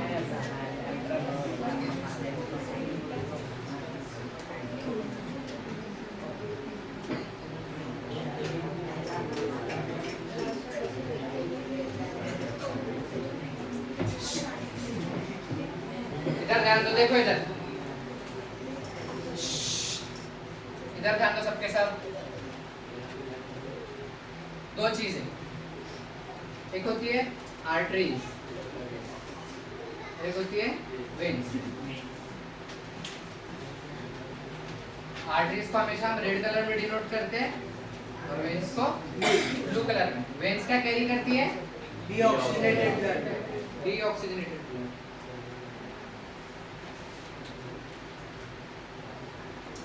Accept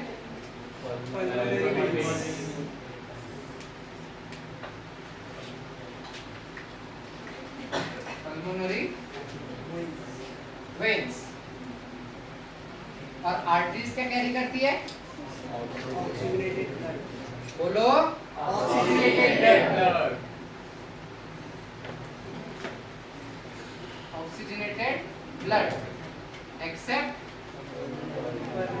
accept pulmonary artery. वो क्या कैरी करती है?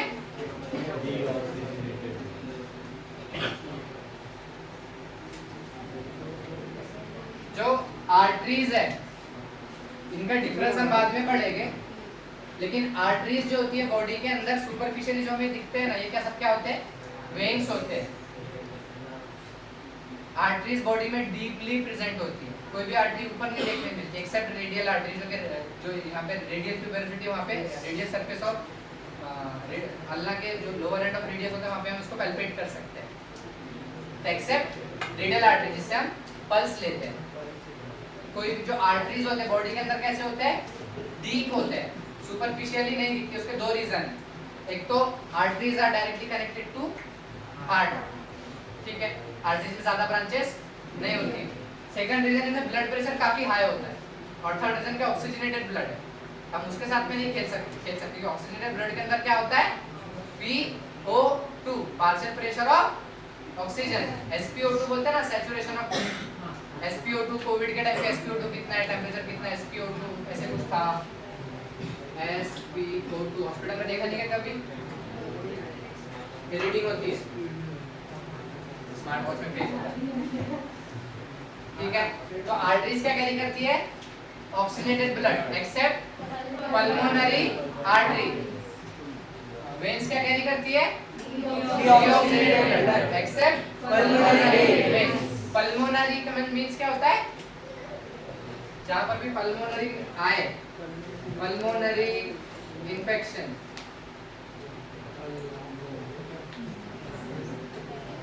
पल्मोनरी के मानी होते हैं लंग्स। क्या? और न्यूमो के माने भी लंग्स ही होते हैं। न्यूमो के माने क्या होते हैं? लंग्स। न्यूमो एंड पल्मोनरी के माने क्या होते हैं? लंग्स।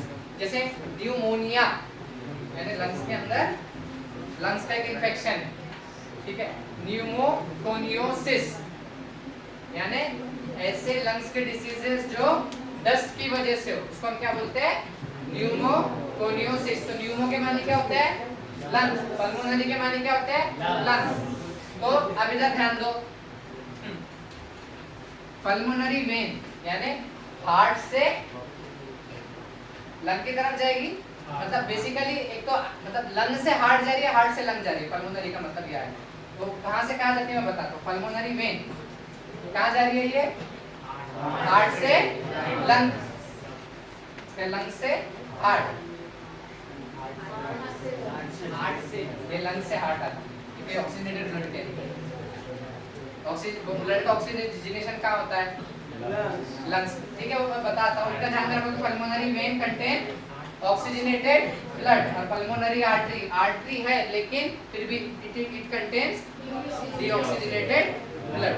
ठीक है, इतना समझ में आ गया आर्टरीज और वेन, और इनके पल्मोनरी आर्टरी और पल्मोनरी वेन क्या होते हैं, समझ में आया। अभी तक ध्यान दो, अगर अब किसी का आवाज आया ना बस वो और नहीं,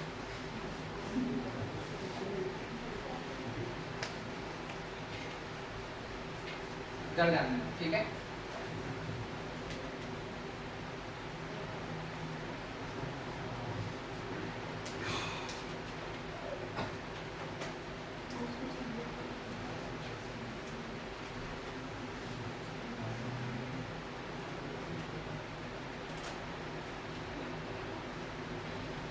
ये हमारा समझ लो हार्ट, स्कीमेटिक डायग्राम बना ताकि तुमको समझ में आए, ठीक है। हार्ट में क्या होते हैं, 4 चेम्बर्स, ठीक है। एट्रियम क्या होते हैं, अपर साइड से, और थोड़े छोटे होते हैं, तो इस तरह से। ये क्या है, हमारा हार्ट है, समझो हम क्या पढ़ रहे हैं, डबल सर्कुलेशन पढ़ रहा हूँ, ठीक है। डबल सर्कुलेशन क्या होता है और कैसे हमारे बॉडी के अंदर सर्कुलेशन होता है, ठीक है। इधर ध्यान दो, ये क्या है हमारा हार्ट, क्या है हार्ट। हार्ट में कितने चैम्बर होते हैं, 4 चैम्बर। जो अपर साइड करेंगे उनको क्या बोलते हैं, एट्रियम, और लोअर साइड के वेंट्रिकल्स, ठीक है।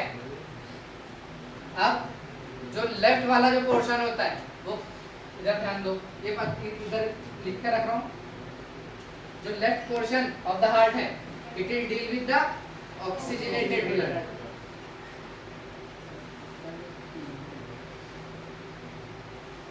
and the right portion deals with the deoxygenated blood.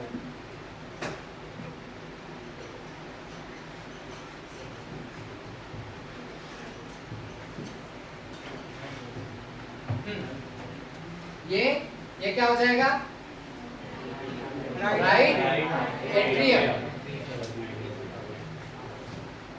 ये क्या हो जाएगा, राइट। अब कभी भी तुम कोई, कभी से ध्यान में रखो, कभी भी कोई भी बायोलॉजी की अगर डायग्राम निकाल रहे हो तो उसको ऐसे निकालना कि इंसान ऐसे खड़ा हुआ, ये होती है एनाटॉमिकल पोजीशन। पर इसमें से राइट और लेफ्ट देखना है, बनाते वक्त ये राइट और ये लेफ्ट नहीं होता है।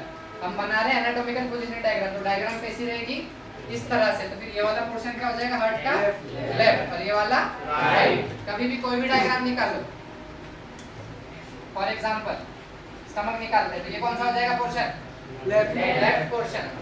Greater curvature lies on the left, हां, और lesser curvature on the right portion, ठीक है। तो कोई भी डायग्राम हो उसको पर्सन को ऐसे इमेजिन करना है, ठीक है, ऐसे। ये दोनों हाथ में पेन छूट जाएगा मेरा, ठीक है। तो एनाटॉमिकल पोजीशन में ही सारे के सारे डायग्राम्स को इमेजिन करके हम निकालते हैं। तो ये हो जाएगा राइट एट्रियम, ये हो जाएगा राइट वेंट्रिकल, ठीक है। ये हो जाएगा हमारा left atrium and left ventricle, left atrium and left ventricle. ये क्या है, हार्ट। अब यहाँ पर समझो,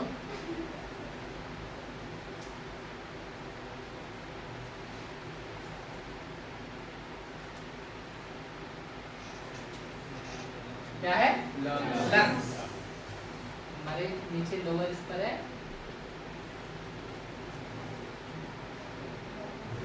क्या, बॉडी। अब ठीक है, इतना समझना है कि जो लेफ्ट पोर्शन रहेगा वो क्या काम करेगा, ऑक्सीजनेटेड ब्लड, और राइट पोर्शन क्या काम करेगा, डीऑक्सीजनेटेड ब्लड। अब एक और चीज कि जो एट्रियम है, it receives the blood. Atrium क्या काम करते हैं? लेने का काम करते हैं, वहां पे ब्लड आता है और वेंट्रिकल डिलीवर्स द ब्लड। ठीक है, तो ब्लड इस तरह से आ रहा है तो एट्रियम रिसीव कर रहा है और वेंट्रिकल डिलीवर कर रहा है। समझा? तो atrium receives the blood and ventricle deliver the blood. समझ में आया?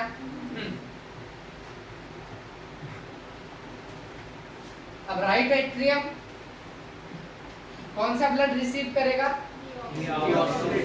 डीऑक्सीजेनेटेड। कौन सा ब्लड? डीऑक्सीजेनेटेड ब्लड। और डीऑक्सीजेनेटेड ब्लड कहां से आएगा? बॉडी पार्ट से आएगा ना। डीऑक्सीजेनेटेड ब्लड कहां से आएगा? बॉडी पार्ट से। तो देखो पूरा अच्छे से करता हूं। डीऑक्सीजेनेटेड ब्लड, अब डीऑक्सीजेनेटेड ब्लड, अब सारे देखो अपना हार्ट को देने वाली जो मेजर वेन है, सबसे बड़ा वाला जो पंप है, जो पाइप है, जो हार्ट को डीऑक्सीजेनेटेड ब्लड करवाता है, उसको हम बोलते हैं वेना कावा। ठीक है, तो वेन्यूल, वेन्स ऐसे छोटे-छोटे वेन्स ऐसे मिलके, डक्ट्स मिलके मेजर वेन बनती है। तो उतना तो अब नहीं पढ़ रहे हम, डायरेक्ट बॉडी से हार्ट में, राइट एट्रियम में ब्लड पहुंचना, कहां से पहुंचेगा? वेना कावा से। ठीक है, आवाज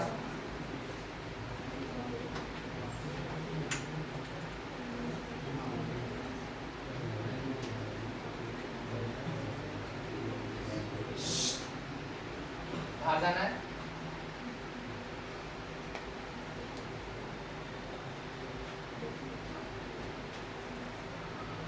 क्या है ये? Vena cava. हाँ, तो from body it delivers the blood to the right atrium. कहां पर जा रहा है ब्लड? Right atrium. कौन सा ब्लड? डीऑक्सीजेनेटेड ब्लड। समझ में आया? से यहां तक के समझ में आया? अब ब्लड राइट एट्रियम में आया। अब राइट एट्रियम से किस में जाता है ब्लड? राइट वेंट्रिकल में। ठीक है, अब डीऑक्सीजेनेटेड ब्लड है, डीऑक्सीजेनेटेड ब्लड है, तब ऑक्सीजनेशन के लिए कहां जाएगा? कहां जाएगा? लंग्स। तो राइट वेंट्रिकल से जाएगा लंग्स तक के। कौन सा? अब लंग्स तक जा रहा तो कौन सा रहेगा? पल्मोनरी। और कौन सा ब्लड कैरी कर रहा है? डीऑक्सीजेनेटेड, तो पल्मोनरी आर्टरी। समझ में आया? ठीक है, तो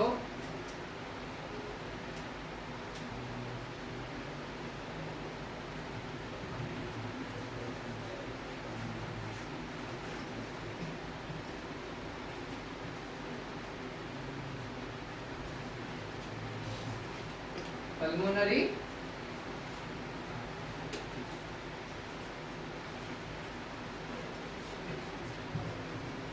पल्मोनरी आर्टरी राइट वेंट्रिकल से किसको करेगी ब्लड? किसको ब्लड सप्लाई करेगा? राइट एट्रियम से बोला, राइट एट्रियम से राइट वेंट्रिकल, और राइट वेंट्रिकल से लंग्स थ्रू पल्मोनरी आर्टरी। तो लेफ्ट राइट वेंट्रिकल से पल्मोनरी आर्टरी कहां जाएगी? लंग्स में जाएगी। क्या जाएगी? Pulmonary artery. आर्टरी है लेकिन ये क्या है? It carries the deoxygenated blood. क्या? Deoxygenated blood. अब लंग्स में क्या होगा? ब्लड ऑक्सीजनेटेड होगा, ऑक्सीजनेशन होगा ब्लड का। हाँ, तब रिसीविंग चैम्बर कौन सा है? लेफ्ट। यहाँ से कहाँ जाएगा? लेफ्ट एट्रियम से, लेफ्ट एट्रियम से लेफ्ट वेंट्रिकल, लेफ्ट वेंट्रिकल से पूरा बॉडी। समझ में आया?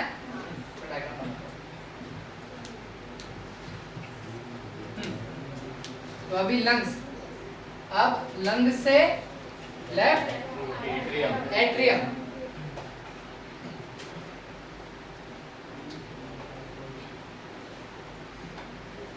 फोर पल्मोनरी वेन्स रहते हैं। क्या है?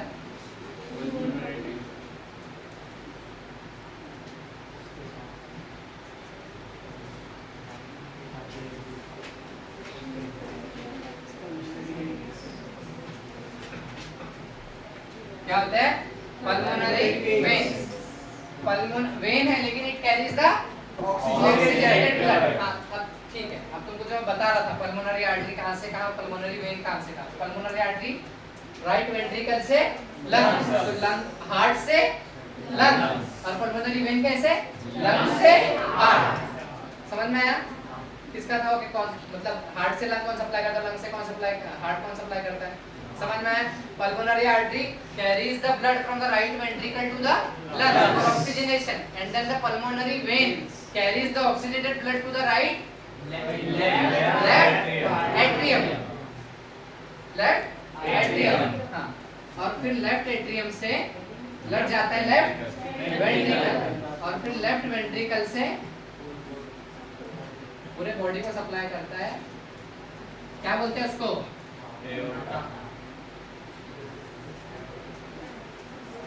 बोलते हैं आयोटा। अब इधर ध्यान दो, ये होता है टोटल डबल सर्कुलेशन। देखो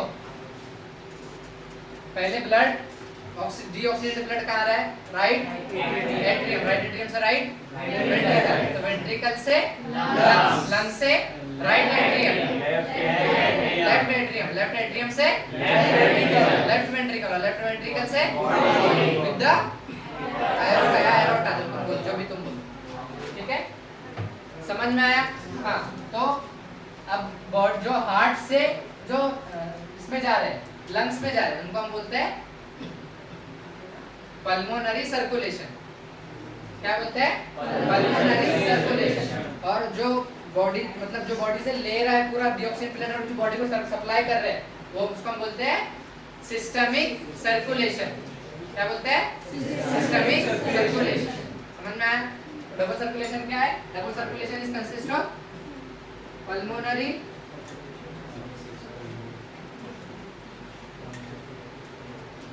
सर्कुलेशन एंड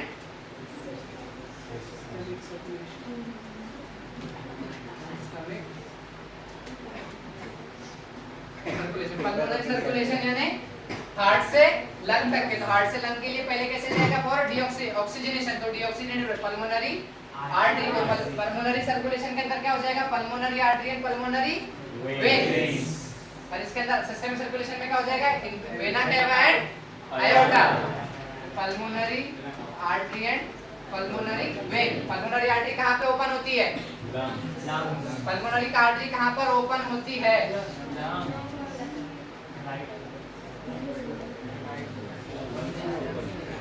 कहाँ पर ओपन होती है, बेसिकली मतलब यहाँ से तो शुरू हो रही है ना, पल्मोनरी आर्टरी ओपन कहाँ पे हो रही है, हाँ मतलब ठीक है, राइट वेंट्रिकल में ही ओपन होती है, लेकिन कहाँ पे डिलीवर है, मतलब कहाँ से कहाँ जाए,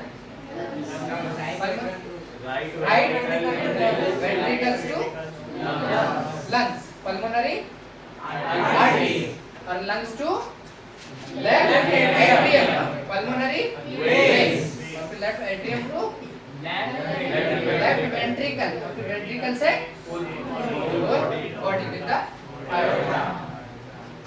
तो सिस्टमिक सर्कुलेशन के अंदर क्या आ जाएंगे,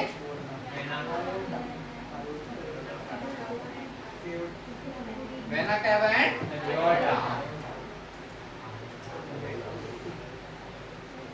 आयोटा। डबल सर्कुलेशन समझ में आया। इसमें क्या होता है, डीऑक्सीजनेटेड जो ब्लड है वो पूरा एक तरफ है, ऑक्सीजनेटेड ब्लड पूरा एक तरफ है, ठीक है,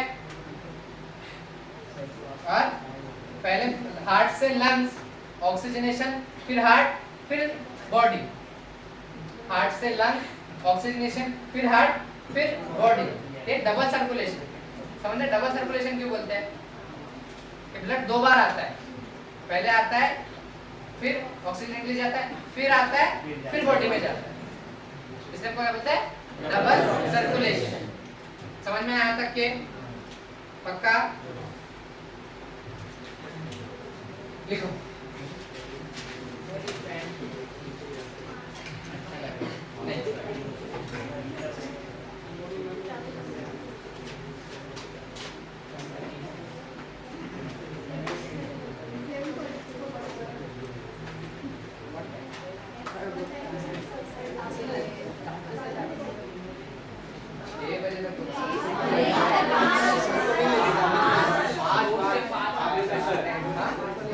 उससे पास रखा था। मैं एक घंटा लेट, मेरा एग्जाम था ना। सर को 3, मुझे ऐसा लगा मैंने सर को रात में 3 बजे बोला और मैं रात में सोया भी नहीं।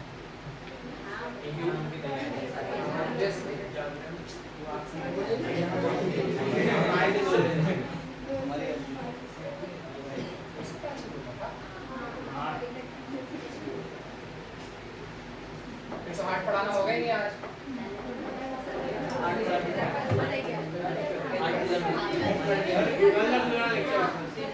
कल भी छुट्टी है?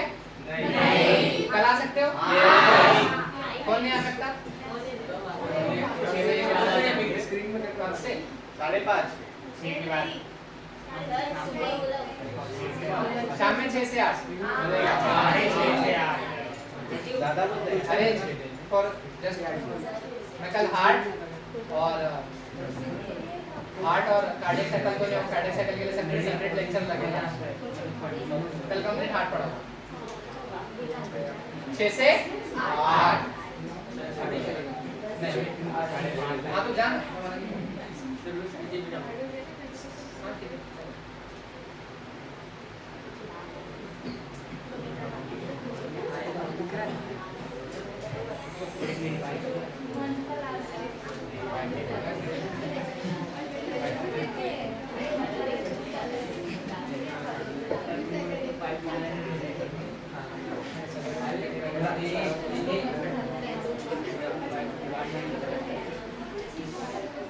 और फ्राइडे को भी लेक्चर रहेगा। चलेगा? हाँ इस फ्राइडे बाहर जाना है।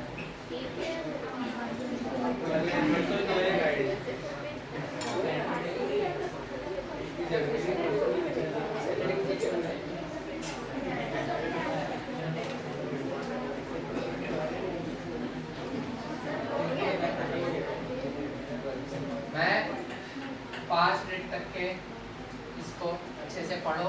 मैं एक को उठाकर इंडिविजुअली क्वेश्चन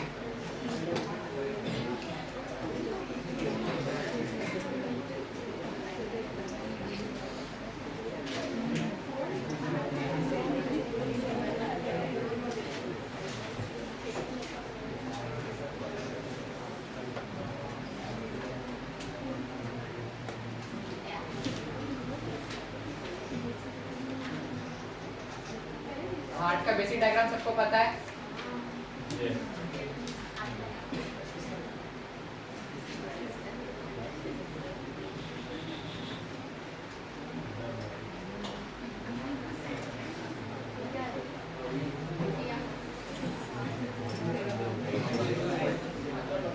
ठीक है ना?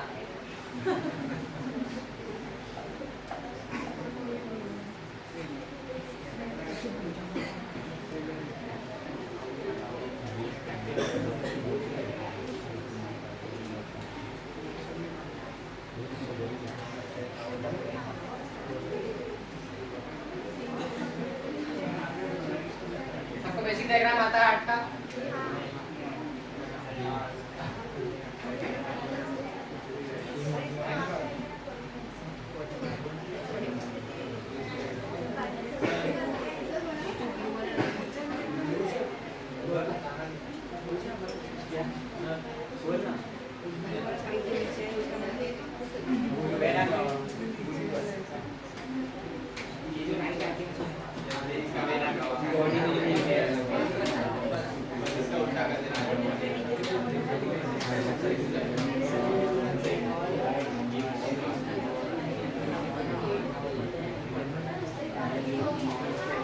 दो बजे से आए हो सबके सब? अभी कैसे आवाज निकला सबका?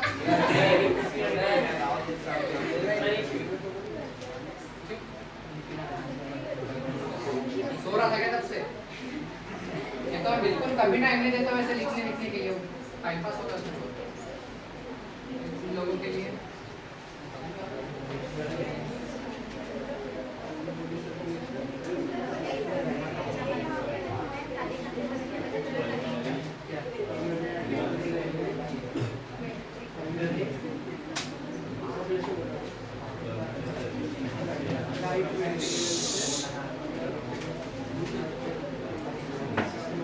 इधर ध्यान दो, साइलेंस,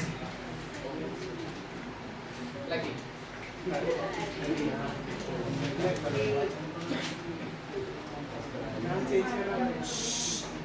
साइलेंस,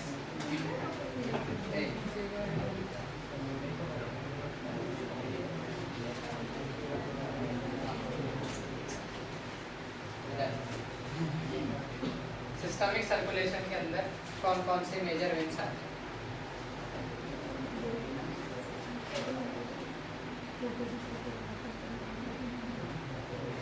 जल्दी,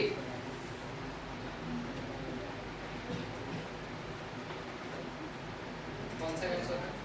तो superior vena cava, inferior vena cava and aorta. Vena cava and aorta, इसमें systematic circulation. Second last bench middle,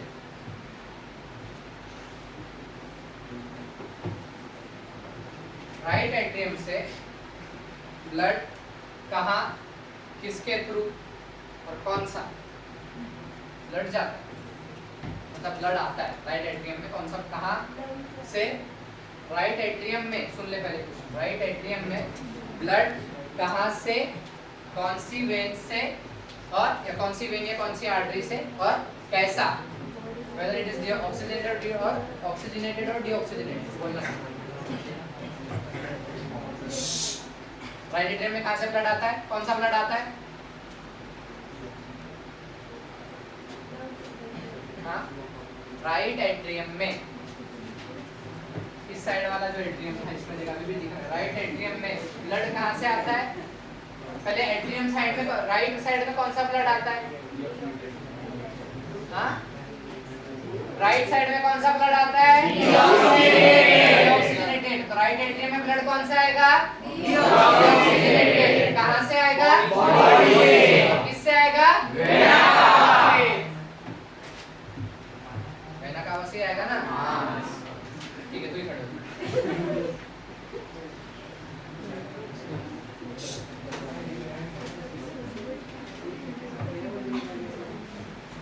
right atrium से ब्लड कहाँ और जहाँ जाता है, फिर वहां से कहाँ?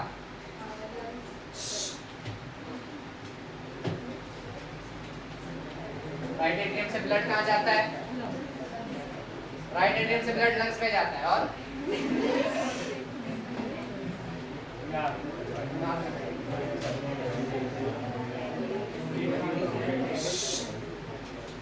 राइट एट्रियम से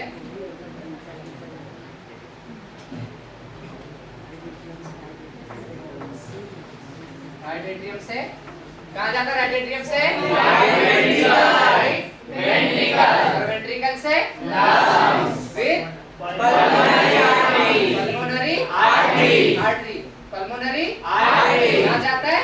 लंग्स। लास्ट बेंच, इस रो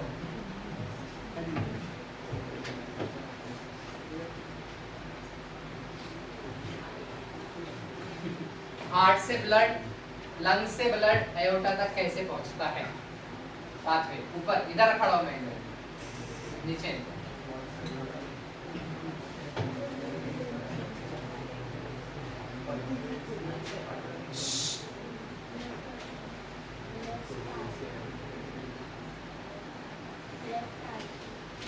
हाँ, लेफ्ट। क्वेश्चन क्या था मेरा? क्वेश्चन पता है क्या था?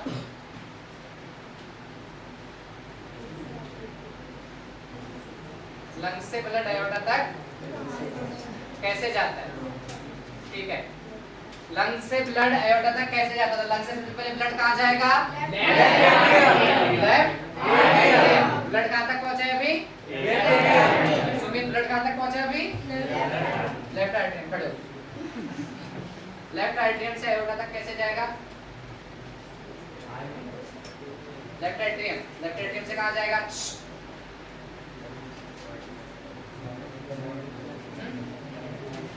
अरे देख, बॉडी तक कैसे जाएगा? रिसीविंग, जो पंपिंग चैम्बर से डिलीवरिंग चैम्बर से ही जाएगा ना। तो बॉडी के अंदर डिलीवरिंग जो चैम्बर जो पंप करेगा बेसिकली वो वेंट्रिकल्स होते हैं। एट्रियम का काम है रिसीव करना। तो एट्रियम में आने के बाद में कोई भी हो, चाहे राइट एट्रियम हो चाहे लेफ्ट एट्रियम हो, ब्लड एट्रियम से वेंट्रिकल में ही जाएगा। तो लेफ्ट एट्रियम से कहाँ जाएगा? Left ventricle. अब लेफ्ट वेंट्रिकल में कौन सा ब्लड आया? Oxygenated blood. अब वो वहां से कहाँ जाएगा? आयोटा से फिर कहाँ जाएगा? पूरे बॉडी में। Dharmaraj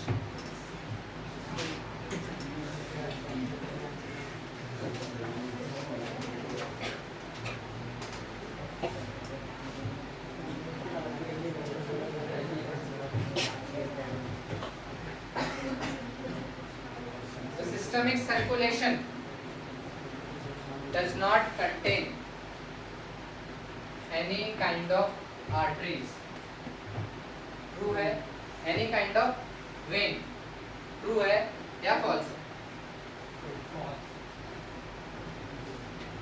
Double check question.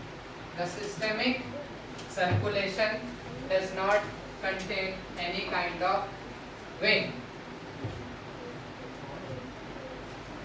क्या?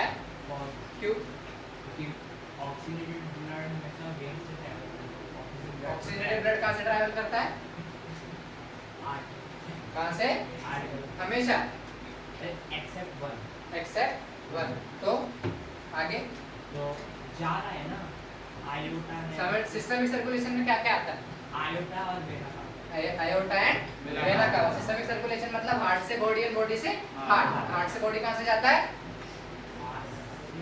बॉडी कहाँ कैसे जाएगा? आयोटा से ऑक्सीजनेटेड ब्लड। फिर बॉडी से हार्ट कैसे आएगा?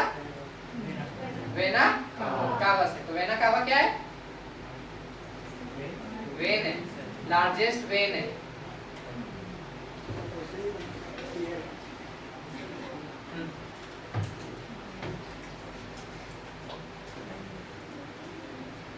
Double circulation explain. हाँ सिंपल इज जब जो ब्लड है, मराठी बोला तो भी चलेगा। नहीं हिंदी में, जो डीऑक्सीजनेटेड ब्लड है बॉडी के थ्रू लंग्स में आता है। कहाँ से? किससे? ऐसी हवा से? नहीं,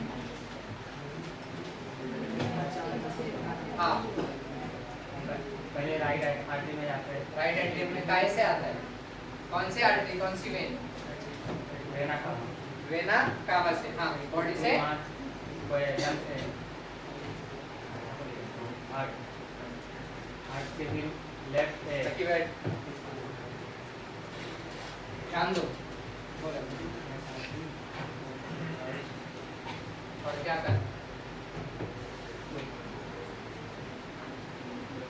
राइट हैंड आर्टरी में पड़ गया, फिर वहाँ से राइट एट्रियम से नीचे जाएगा। हाँ नीचे राइट वेंट्रिकल में, वेंट्रिकल। हाँ फिर वहाँ से लंग्स में जाएगा। लंग्स में किससे?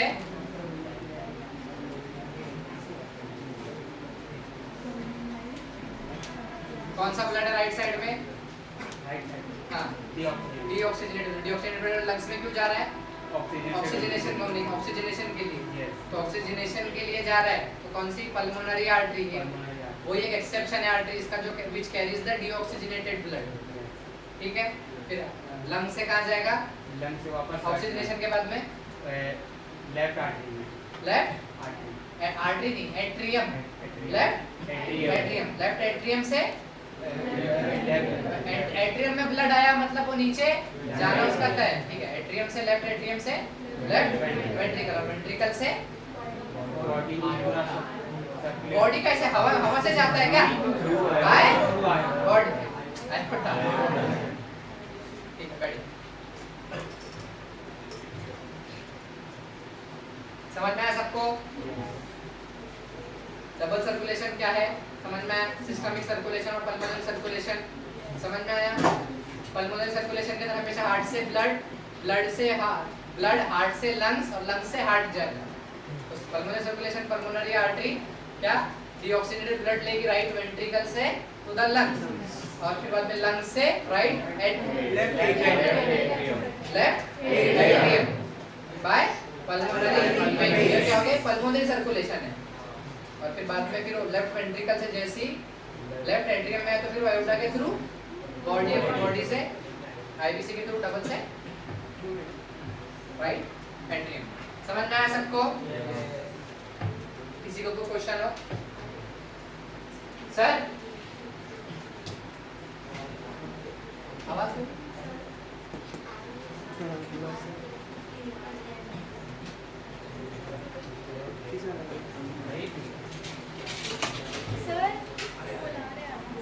लेक्चर 5 बजे तक था। 2 से 5 डाल दूंगा। 3 घंटा ठीक बोला था। एक्सटेंड कर सकते हैं। मैं डाल